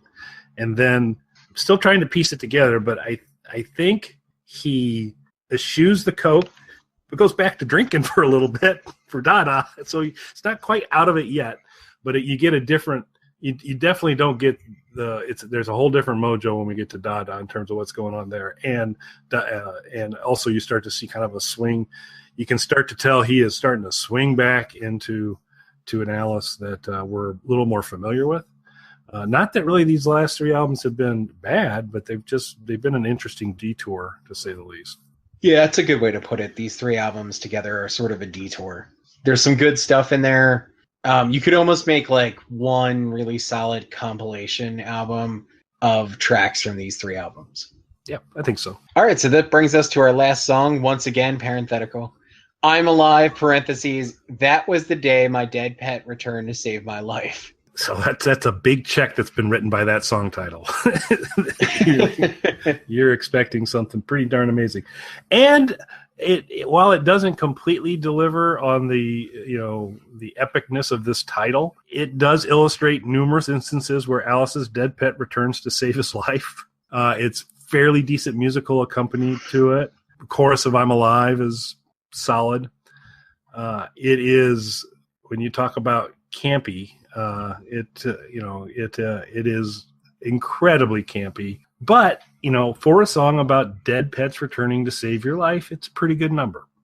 I like that you said for a song about dead pets returning. It's like there's so many songs out there in that genre. It's one of the better dead pets returning to save your life. Yeah, I'm trying to think of any other dead pets returning to save your life song. So the Ramones had Pet Sematary based on the Stephen King book. Miley Cyrus made an album called Miley Cyrus and Her Dead Pets, which was basically her fronting the Flaming Lips, which is actually a good album. That's it. And that's not really, either one of those are really a part of that genre.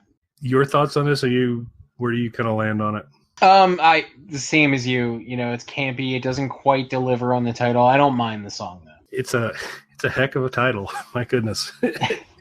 I'm not sure anybody could deliver on that title though. Once you put out something that's so over the top like that, it's hard to live up to that for anyone. It is tough. He gives it a good shot though. Yeah. And so as we've started to go through this, I started to kind of really, this is possibly one of the most difficult albums to figure out which song we want to assign to Mr. Pat Boone. It's not difficult for me.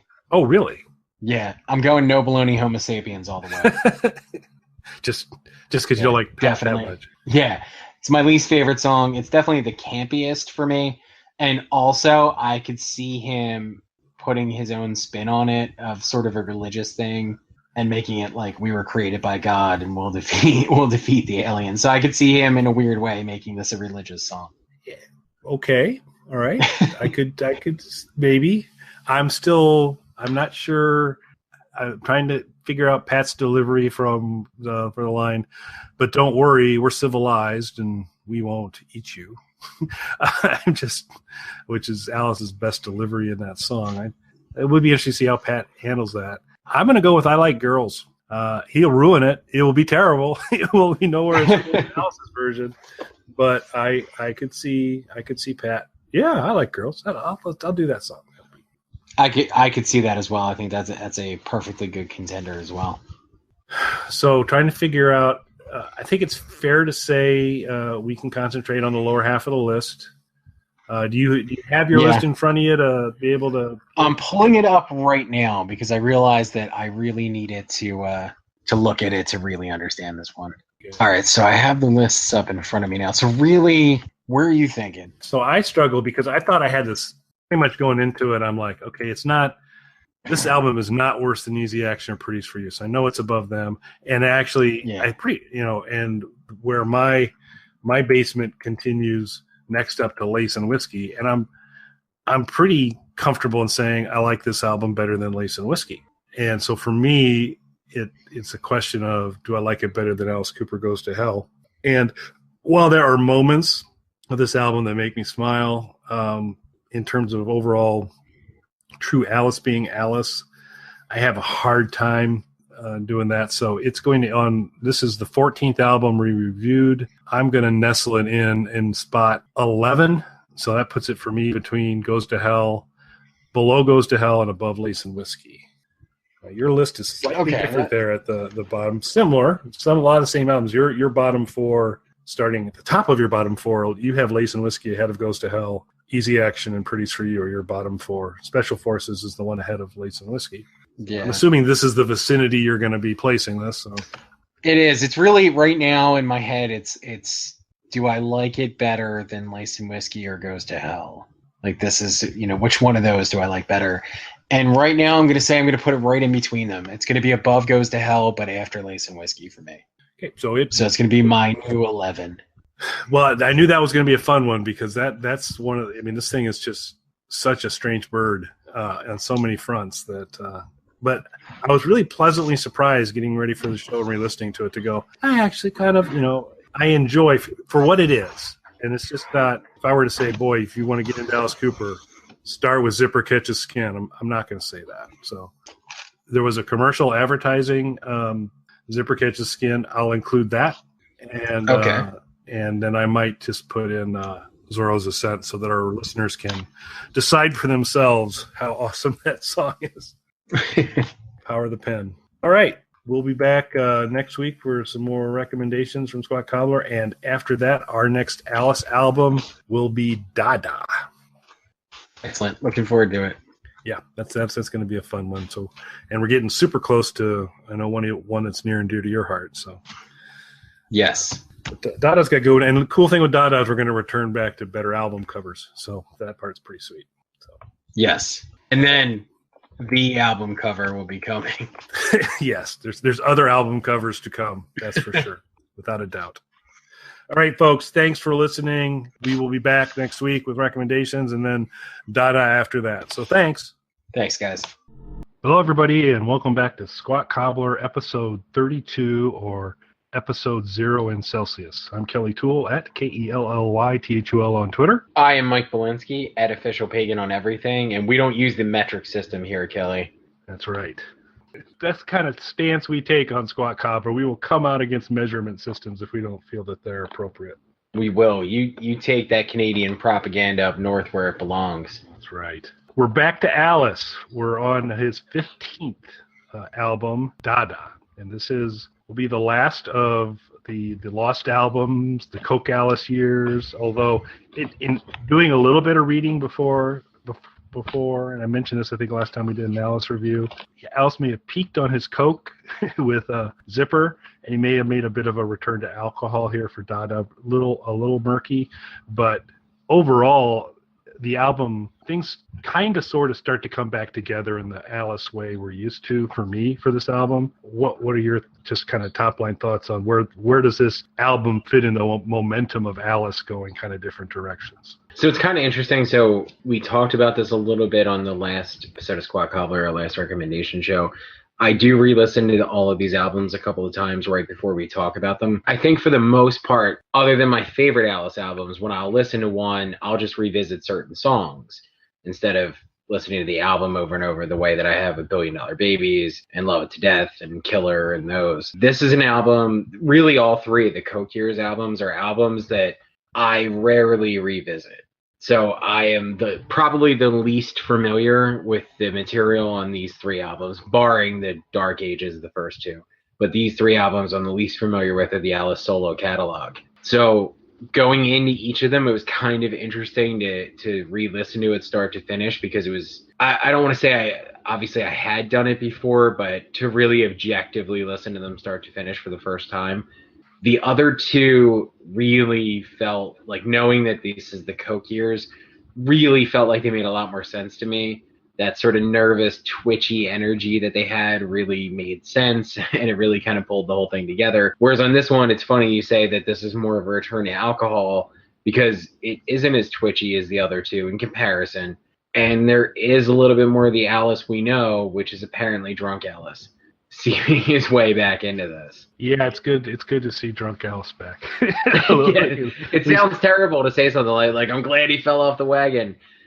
Yeah, so it's kind of the same for me in terms of, so the four you got to kind of treat together here are Flush the Fashion, Special Forces, Zipper Catches Skin, and Dada. And the first two of those, Flush the Fashion and Special Forces, I do revisit a lot. I like those, but like both of those albums quite a bit. And I go back to them quite a bit. Zipper, I had not really gone back and done a re-listen to it in quite some time until we were getting ready for the show, and kind of was like, wow, shoot, there's actually some things I actually really enjoy on this album. And the same thing's true for Dada. Is that it's like, wow, I guess I don't know what kind of why I tapered off and not kind of doing some re-listens to it. It's not as universally strong as many things that came before or will come after, but there's some pretty intriguing things on this album, and it's loosely a concept album. There's a character, his name's Sonny, that's got some mental issues. You're not really sure if Sonny's the son or the father, and there's kind of multiple personalities. There's a little bit loose of a thread hanging some of these songs together. And it bookends, much like Special Forces, that begins and ends with the same musical motif. Dada does the same thing with Dada. And so there's a little bit of that more kind of interconnectedness that we've seen on some Alice's albums, but not anywhere near like you see on From the Inside or Goes to Hell or anything like that. But it's still fairly interesting. No, and it's funny you say that, because most of his records, as we said, especially the solo projects, have had a strong concept or strong narrative thread to pull them together. This album, and correct me if I'm wrong on this because you know a lot of this stuff better than I do, this is kind of a return of the Lace and Whiskey crew, isn't it? Well, it's a return of Bob Ezrin, which is Bob Ezrin and Dick Wagner as well, right? Yeah, Dick. So definitely the return. Yeah, because you had kind of the new wave gang come in for a few of those albums. Yeah. So now you get. And you notice Dick Wagner's guitar more present in this album, his kind of approach to guitar in this album, and then Ezrin's back, and what we have done before is Alice is always better with Bob Ezrin. Bob Ezrin is Alice's friend. And that's why I think even if this album started with weaker material, Ezrin, who has co-writing credit on over half the songs, including the first song is completely Dada, is a Bob Ezrin song. There's no co-writing credit. That's Bob Ezrin and Bob Ezrin only. Ezrin and Wagner are back, and so the last we saw of them was Lace and Whiskey, although I don't think I'd have to go back and see if Ezrin produced Lace and Whiskey. Hold on a second. I think I might have it nearby where I can get onto the perfect source of all information, Wikipedia. There you go. And see that if I can pull this up for us. But I'm pretty sure that this is like a return of the Lace and Whiskey gang. And if that's the case, it's pretty interesting because, like you said, there is the hint of a storyline behind this that doesn't quite come together. which is sort of like Lace and Whiskey. I mean, it's better than Lace and Whiskey in the sense there really is no storyline in Lace and Whiskey. Nope, the storyline was the cover. And speaking of covers, I know Yes, Bob Ezrin produced Lace and Whiskey. Okay, the good Bob Ezrin, not the Lace and Whiskey Bob Ezrin, in my opinion. But we're kind of coming back here a little bit. But you're a big album cover fan. True. We've had a couple fairly basic album covers for the first, Flush the Fashion, Special Forces, and Zipper Catches Skin were no great shakes from there. But real interested to hear what you think about this cover. So I'm very conflicted with this cover because I didn't like the last two covers, which I'm a huge album cover guy in general, and of course Alice put so much into the artwork and the packaging and the covers and everything. So those last two were even that much more of a letdown because of whose records they were. This one, for me, I'm a little bit torn because I don't necessarily, it doesn't feel like an Alice Cooper record cover to me. But the Salvador Dali, I'm a huge Dali fan, so the Salvador Dali painting and anything is a step up over the last two. So I'm kind of torn with it because I do really like the cover image. It just doesn't quite feel Alice to me, if that makes sense. Yeah, it does. And this album starts to feel a little bit more like Alice again, but there's a little bit of that too. But this cover is just a slight tweak to the Slave Market with Disappearing Bust of Voltaire by Dali, where it's that kind of, you look at it one way and you see a couple people sitting and a couple people off to the kind of the right of the frame, and then you look at it again and you can see kind of the outline of a face. And of course the two kind of Puritan or something looking individuals sitting there are both kind of versions of Alice. So it's definitely a much more interesting one, but yeah, I can see your point about saying that's not typically what you see for an Alice Cooper cover, for sure. But Alice and Dali kind of hung out, so it was nice to finally see a very direct connection. Right, and like I said, I'm a big Dali fan. I really didn't like the last two covers, so to have a Dali cover like this it's really cool. It just doesn't quite feel like an Alice record when you first look at it. That's all. Fair enough. So let's go ahead and get cruising through these tracks. So as I've mentioned already, the album begins with Dada, which we'll also end with portions of this song. Very ambient and no lyrics. It's really a conversation over some a kind of ambient-ish track. Super interested to hear what you think about Dada. I really like this track, and it's funny because I had some level of recollection of most of the songs on this. Dada was not one of them. I could not remember this track at all, and I didn't realize until you just pointed out now that it was entirely a Bob Ezrin creation. But I really like spoken word stuff. Obviously, I like ambient and atmospheric elements to music, so I really like this track. Yeah, it's super strong, and I'm just kind of trying to play back. I had purchased Zipper Catches Skin. I liked parts of it.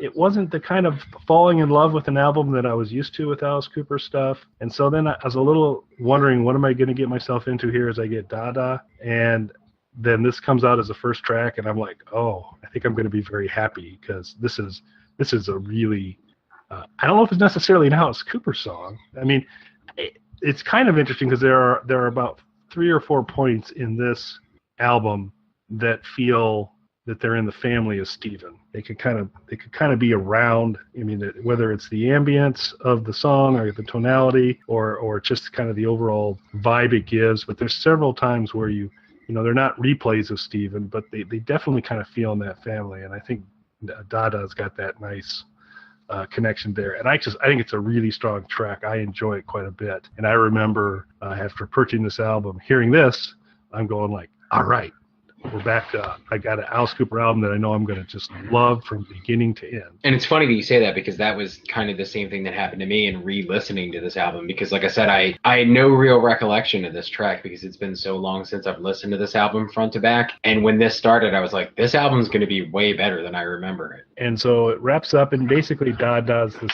Basically, a guy's getting interviewed, being asked a lot of questions about his son. He's not sure if he has a son. Does he have a daughter? And kind of ends with, so who's my boy? In just a super creepy way, which is awesome.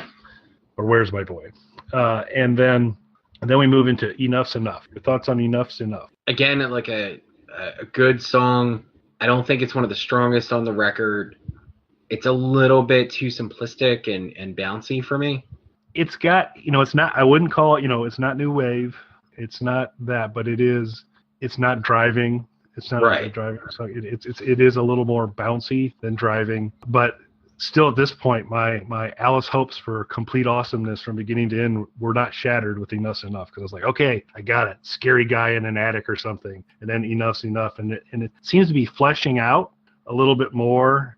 There's a lot more family conversation kind of in the lyrics of it. It is a little bit bouncy. It's also got a little bit better guitar than we heard in Zipper in terms of kind of typical Alice guitar. It is still a little bit, I hate to call it, I don't really want to call it new wave, but it still seems to have at least flavorings of that to it. But it was like 2 songs in a row. Okay, there appears to be a storyline hanging together here. I like kind of both of these first 2 songs, so I was feeling pretty good so far. Yeah, I like the song. I don't dislike it. It's just the first track, Dada, is really strong. In fact, it's funny because when I was doing a little bit of research into this, I was reading how Alice did not tour this record, and in fact has never played any of these songs live. And I feel like that's kind of a unfortunate thing, because I could see Dada like being the opening of a show. It could be a perfect opening to a show, even if they just actually played the audio. Just actually just as they're getting ready, just let that thing play through. Although it's not a short song, Dada is actually 4 minutes and 45 seconds, so it's not a little throwaway, but that could get the crowd kind of frothy and ready to go. But yeah, I think Dada would be. There's another. You're correct in that he's done none of these live. I think there's a glaring omission that makes absolutely no sense to me why he doesn't do live. I will call that song out when we get to it. I think Dada's a great call, but that's not the one that to me is clearly a live Alice song. But so we've got Enough's Enough. So then we move into Formerly Warmer. Former L-E-E, warmer, not formerly as an adjective. Again, to me, a bit Steven-esque. Yes, yeah. In the upstairs room under lock and key, it's my brother Formerly. Kind of a spooky little number. And again, so I've gone through Dada, Enough's Enough, and Formerly Warmer, and feeling still pretty good about this album overall for me at this point in time. So I like Formerly Warmer quite a bit as well. We're 100% so far on the same page on this one, because Dada is such a strong opening. You have 2 good songs after it. One thing I will say, I think this is a good point, because we're 3 tracks in, to kind of bring up. There really, and there has been before on some Alice stuff, particularly on the solo stuff. I can't think at all on the Alice Cooper group stuff, but definitely on the solo stuff, there has been drum machines on the more new wavy stuff used.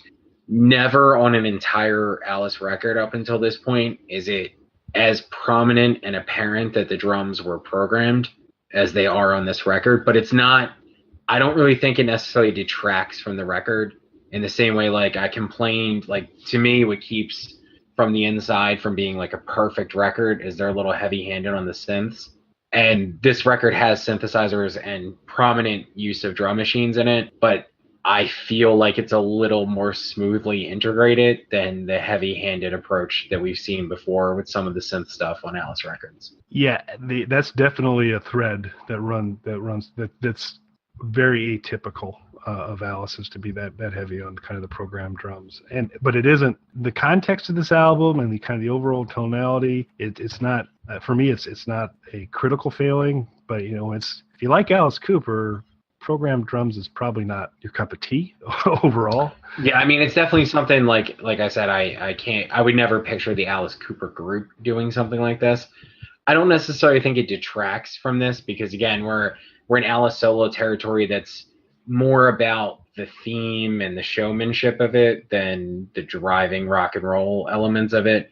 So not that those aren't there on the Alice solo stuff, obviously, but he's way more into the storylines and the themes and the showmanship. So I don't necessarily think it detracts from it, so long as it's smoothly integrated. And this is a lot more smoothly integrated than because there's a lot of drum machine stuff on the new wave tracks on the past couple records that I thought were a little more jarring, isn't the right word, but just didn't quite blend together.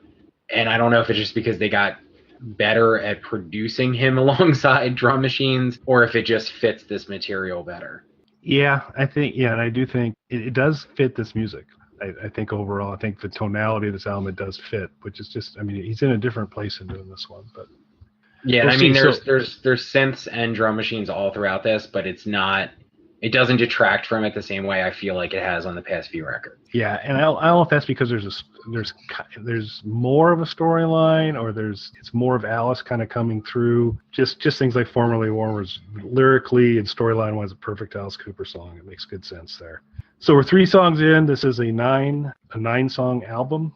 Decent length too, because weren't the last few like only around 30 minutes, and this cracks 40 minutes. Yeah, this cracks 40 minutes. A lot, there's most of the songs are over 4 minutes or approaching 4 minutes. So Alice came in and did Dada, did Enough's Enough, did Formerly Warmer. I'm about ready to get out of my chair and begin to give him a standing ovation for this album. And then basically for the next 6 songs, there's only one other time I'm consider getting out of my seat at all. Snatched it away from me, because the very start in No Man's Land, to me, a great example of it is No Man's Land starts off with the lyric, "I got a job in Atlanta in the mall playing Santa." And I'm starting to get out of my chair, because this is, I said, that's amazing. That is a great set of lyrics. And then it finishes off with, "Not because of any talent, but because I was the only one the suit would fit," which is still kind of funny, but I sat back down at that point and said, okay, let me see what's going on here. This is, for me, a very non-memorable song. Like I said, outside of those first couple words, which were amazing. I think you really just hit it and said it's a non-memorable song. I was doing work around the house today, as we were discussing before when we were off air, and I had Dada playing in the background as I was doing this work, and this really struck me because of the whole Santa thing in the beginning. And I remember kind of getting into it and really listening to the song. By tonight, just hours later, I had already forgotten about this song again. Typically, most Alice songs are not forgettable. This one's it's just not memorable. It's just right. And like I said before, with an artist like Alice, who's all about the showmanship, in a way, that's almost worse than saying it was a bad song, saying that it was a forgettable song. So that's what starts to take a little of the steam out of Dada for me at this point in time. Anything else on No Man's Land? Really nothing else to add to it. So then we end side 1 with a little ditty called Dyslexia. Is this love or is dyslexia? Is the chorus for the song, which is kind of clever, I guess, in a way. You had mentioned when we talked about Flush the Fashion that you thought Clones was a little reminiscent of Gary Newman. Yes. I don't know if it hit you, but if not, go back and listen to the first half of Dyslexia again. Okay. And it is completely, lyrically, content-wise, no, but delivery-wise, it's a Gary Newman song. No, it didn't strike me when I was listening to it, but it definitely, in re-listening to this album, this is a song I didn't dislike, but was another example where I felt, and it's a shame because the first 3 tracks on this are strong, especially Dada. And overall, I feel like this is a really strong record we're getting into. And even though I'm not a big fan of No Man's Land because it's kind of a forgettable song, this is the first time on the record that I feel like, once again, Alice is kind of not carving his own path, but taking a little bit sonically, a little bit more of the safer route and following what was going on at the time. So that makes sense. Yeah, and this feels like, oh crap, we forgot to put this on Zipper Catches Skin. Yeah. This song fits kind of much more with that, the strangeness that is Zipper Catches Skin, than on this album, because there's this kind of darkness and foreboding and different things going on with it overall, and then this is just kind of electro pop kind of deal. And it'll be very interesting to go back and listen to that first part and kind of imagine, again, it's all in the delivery. It's not the lyrical content or so much, but this is exactly how Gary Newman, particularly early Gary Newman, used to deliver stuff, in my opinion. And then second half, it gets away from that. There's parts of it that it's got a hook or two in it that's not too bad. But it seemed like a whole lot of work to get to, I got this lyric I want to use called, "Is this love or is it dyslexia?" And I got to put a song around it to get to it. Yeah. And you hit on that there where it's kind of like I kind of have this idea, let's make a song around it. Also, this is definitely a track that feels like it was left off of Zipper Catches Skin. It definitely feels like this is the first time on the album that it feels like he's following trends again. But really, I think you nailed it when you mentioned before about sort of the atmosphere of the first couple tracks on this record. This is the first song to me that doesn't have that. Like it's almost like that more produced radio kind of sound to it, just ripped out the atmosphere of the songs. And that's what makes this record stand out over the other Cokeers records to me, is we're getting a little bit more of that Alice atmosphere that we had before. Even though this isn't necessarily a driving rock record like the Alice Cooper group days, it has that feel of an Alice Cooper record up until this song. Yeah, and it was the same thing we saw happen in Lace and Whiskey, is that kind of the seams came apart, and if there was any sort of vibe developing, it kind of went away. And it doesn't happen with the same frequency that on Lace and Whiskey. He kind of picks up steam, and then all of a sudden this thing kicks in, and it's like feels like, oh, I threw a Zipper Catches Skin track on here for fun. Then we move over to side 2, Scarlet and Sheba. Kind of gets back to the vibe to me. Probably the heaviest guitar on this entire album. It is the rockinest song on this album, probably. Definitely the heaviest guitar song on the record. Yeah. And it has atmosphere again, and an atmosphere that fits the first couple of tracks on this album. Yeah. So it gets the album back on track, but at the same time, it kind of underlines how much Dyslexia didn't fit. Peel Dyslexia off and finish side 1 with Scarlet and Sheba. You got a really strong start. I like guitar rock. This is definitely that. Not some of the same either wit or sinister that you get typically in Alice, but it's a pretty solid song. Yeah, I would say, like, you could almost say about this entire record, this is not Alice in his prime, but it is Alice. Like, it's the Alice we know, which we didn't get a lot of on the last 2 records. Absolutely. So he's definitely coming back. And now I am highly interested as we come now to the next song. Often there's certain songs that I end up going one way and Mike ends up going another, and I think it's because Mike's slightly more intellectual than I am. But we'll see how it goes here. I think you may be the first person to accuse me of that. Well, I'm a low bar, so don't get cocky. But so, Mike, I Love America. You love I Love America? I do. I think that this is a really good song. I think it's interesting. I was reading. I think it's a funny song, and I think we're getting a little bit. It doesn't have the atmosphere that the rest of the record did. It doesn't bother me that it doesn't, in the same sense that it did with Dyslexia, where you could really just cut Dyslexia and the record would be better for it. Not having the atmosphere doesn't bother me because I do think we're getting a little bit more of that Alice humor back. It's not quite as witty as him at his best, but again, like a lot on this record, it's like it's Alice coming back a little bit. I do have to I think it would be interesting because I was reading that this was released as a single not in the US, but was released as a single overseas. So I think it'd be interesting to hear a song like this come out now in our current climate in this country and how it would be received now. Yeah, this might be, if he was going to go back and rework these albums, this might be a good time to do it. Although I don't think he needs to do much to rework this song because I love this song. It is silly. It is humorous. It's not kind of Oscar Wilde clever humor. It is right. It is over the top kind of stuff. But if you're writing a song about loving America and you start the song out with, I love that mountain with them 4 big heads, that is again, that, I that's where I got back out of my chair again, because I was like, that is just awesome. And then there's a little break in the middle where Alice gets possessed by Saul Goodman, and it's the A.B. Cooper's Cleaning Classic Cars. It's their 4th of July holiday sale, and Alice does a quick kind of little run through of doing a kind of a sales pitch to come on down to my car lot to see these cars, and it's just perfect. And he's like, come on down, bring your kids to see me and Granny. I say bye, Granny says bye, and the snake says sss. And it's just perfect. It's just so, that little section's great. I think he could do this song live. I know he hasn't done anything off there, but this is one that he could do live. Maybe not the car commercial part. That might be a little tricky. I gotta be honest with you, like it was kind of a shame reading, and like I get, okay, maybe none of these songs are going to become staples the way that Billion Dollar Babies is a staple of his shows. But I think a lot of these songs could work live.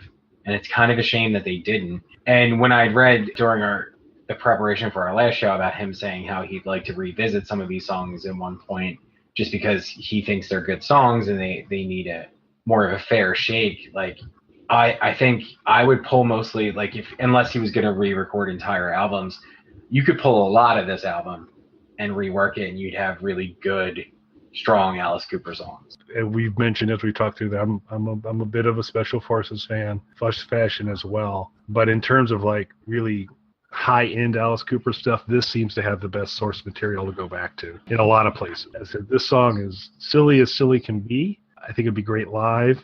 And then, so here's the interesting thing.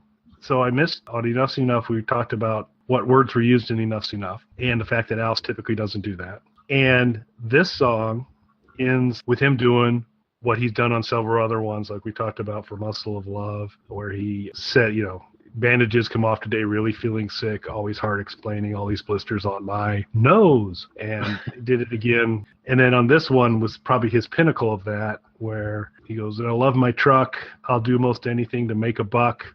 I love a waitress who loves to flirt. They're the best kind. Turns me on. I'm like, dude, you've kind of broke the wall. Now I go, Right. I don't quite. I guess this is definitely a G-rated song, and so maybe he just wanted to kind of keep it that way. But it is interesting that he decides to do that Alice Cooper weave and not say the word here, but he apparently had no problem during Enough's Enough.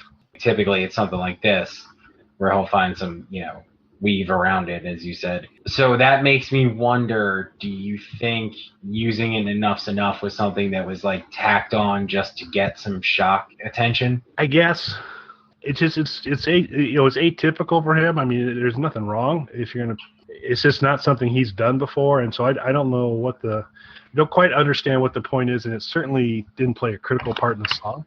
Right. It's not like it's not like some riveting lyric in the song where you couldn't have said that some other way.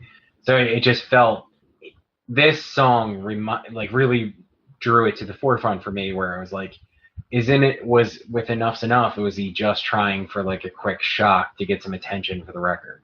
Because even though like this, there certainly was plenty of music at that time, because now we're talking early 80s, there was plenty of music coming out with profanity in it at that time.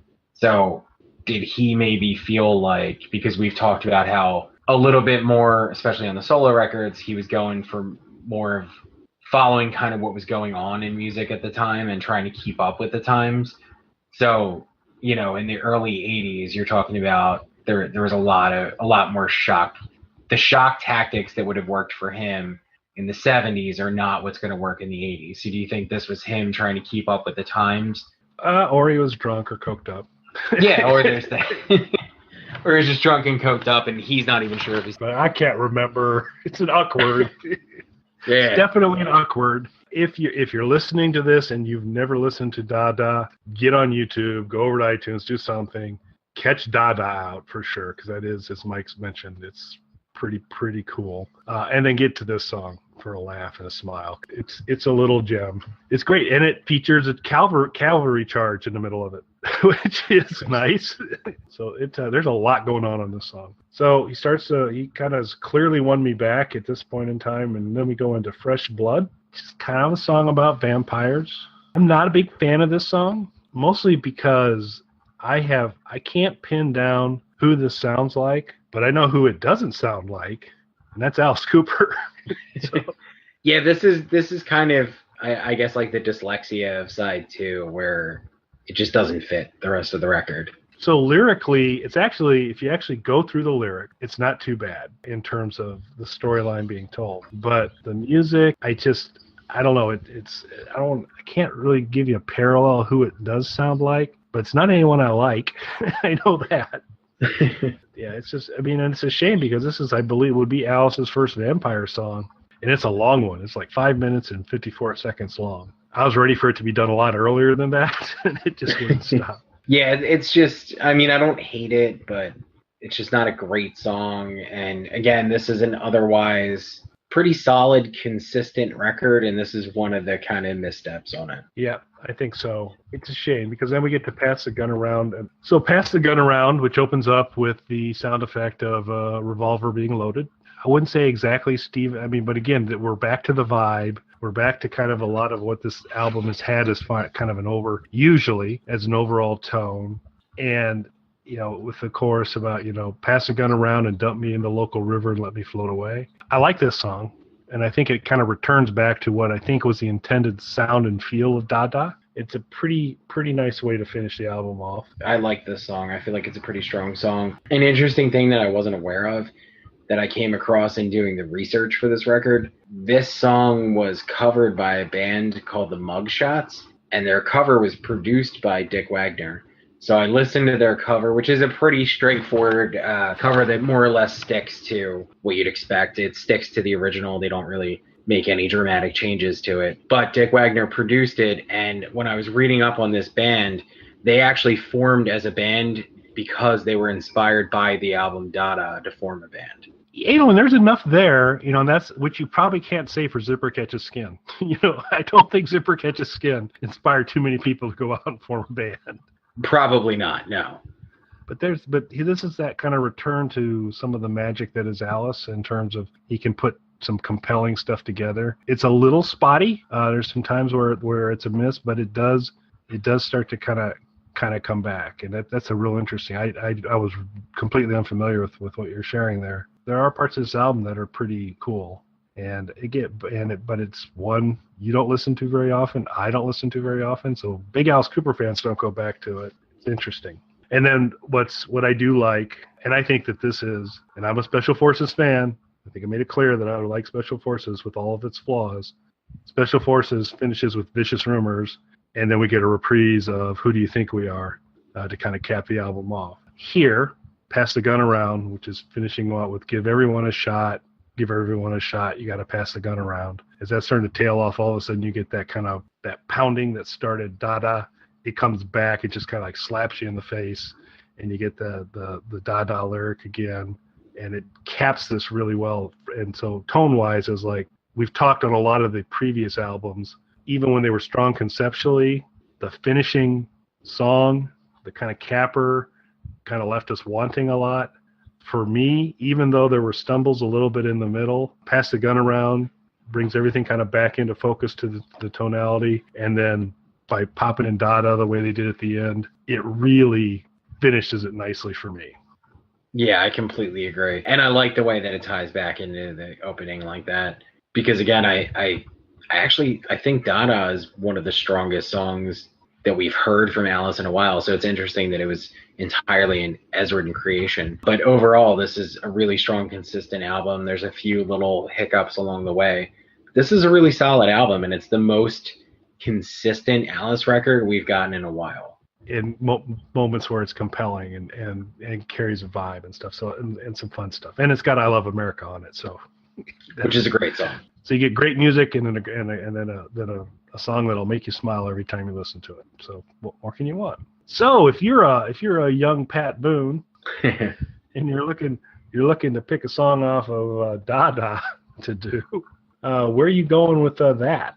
So for me, there's only one choice, and that's I Love America, and there would be no hint of irony whatsoever in it for Pat Boone. I don't want to give that to Pat. No, I get it. It's a really good song. I get it. So I think you're right, and he would mean there would be no irony in this at all. It would be. No, he would hear that. That would speak to him. He'd be like, "Those four heads are amazing." I want to give him dyslexia so bad, but I think you're right. I think I got to go with I Love America too, which it just pains me because it's a crime to have him sing that song. I completely agree, but yeah, I think that's where it would fall. Okay, so just context for you kids. Flush the Fashion came out in 1980. Special Forces 81, Zipper Catches Skin 82, Dada 83. Then Alice is going to take a 3-year break before we hear from him again. And that's 3 years after this release, which he didn't tour behind this release. So he toured for Flush the Fashion and Special Forces, and that was it. Nothing for Zipper, nothing for Dada. So this will be has anything from Zipper been played live? Nope. So this is 2 albums in a row with songs that have never made it to a show. and he could be doing Zorro's Ascent and I Love America. He could, those could both make their way, but from Zipper. Zorro's Ascent's the only thing that's got a shot, as far as I'm concerned. I really see the title track Dada as a great show opener. That seems like a missed opportunity to me. It'd be a really cool way to kind of, because then he can hit that last little percussive beat at the end of Dada and then rip into whatever he'd like to, Woman of Mass Distraction or $1 Billion Babies or anything. Okay, so we are going to need to place these on our list. Yeah, this is an interesting one because it's kind of in the middle for me. So the real question, I'm gonna have to consult the list for a second here. The real question, I guess, for me is, do I like this better than Flush the Fashion? It's a tough one. I think it's a way more consistent record, but I love Clones. I think for now I'm going to put it as my new number 8, right between Flush the Fashion and Muscle of Love. So I'd like to be unique in thought, and there are some differences in our list. There's the noted tied number 1 thing that we get into every once in a while. But, yes, I know. But so that puts it for you at number 8. Yes. And that will put it for me as number 9 because I'm putting it right between the same 2 albums, between Flush the Fashion and Muscle of Love. Yeah, I like it better than Muscle of Love, but it doesn't have Clones on it, which edges out Flush the Fashion. Okay, so again, pretty close, same spots on our list on that. It was a fun album. It's definitely worth a listen. It's a unique listen. It is Alice becoming more like Alice again, which is very, very cool. He even gets more Alice-y next time we get together. The next time we get together is a very special album. After a 3-year hiatus, Alice comes back. He comes back free of all chemical and alcohol dependencies. First time he's ever performing not under the influence of something. A little ditty called Constrictor. I know Mike's got a lot of strong feelings about. I have very strong feelings about it, and I think maybe, just maybe, this could be the tiebreaker for you. This is going to go about a 3-way tie for first. I don't know. Yeah, I'm good. That's going to be a tough one for me to rank because they're. Well, we'll talk about it. We talk about Constrictor, but yeah. But we're getting into some interesting times with Alice. We're going to get Constrictor. We're going to get the album that shall not be named, and then some other things after that. So some good stuff coming up. There's lots of good stuff. It's Alice. It's always good. Yeah. Cool. Well, that's 15th album of Alice's, Dada, finishing about the same place in both Mike and my list. And we'll be back for recommendations on the next Squat Cobbler, and then after that, we will be talking about Constrictor, and I'm very much looking forward to that. So thanks for listening, everybody. Thanks, everybody.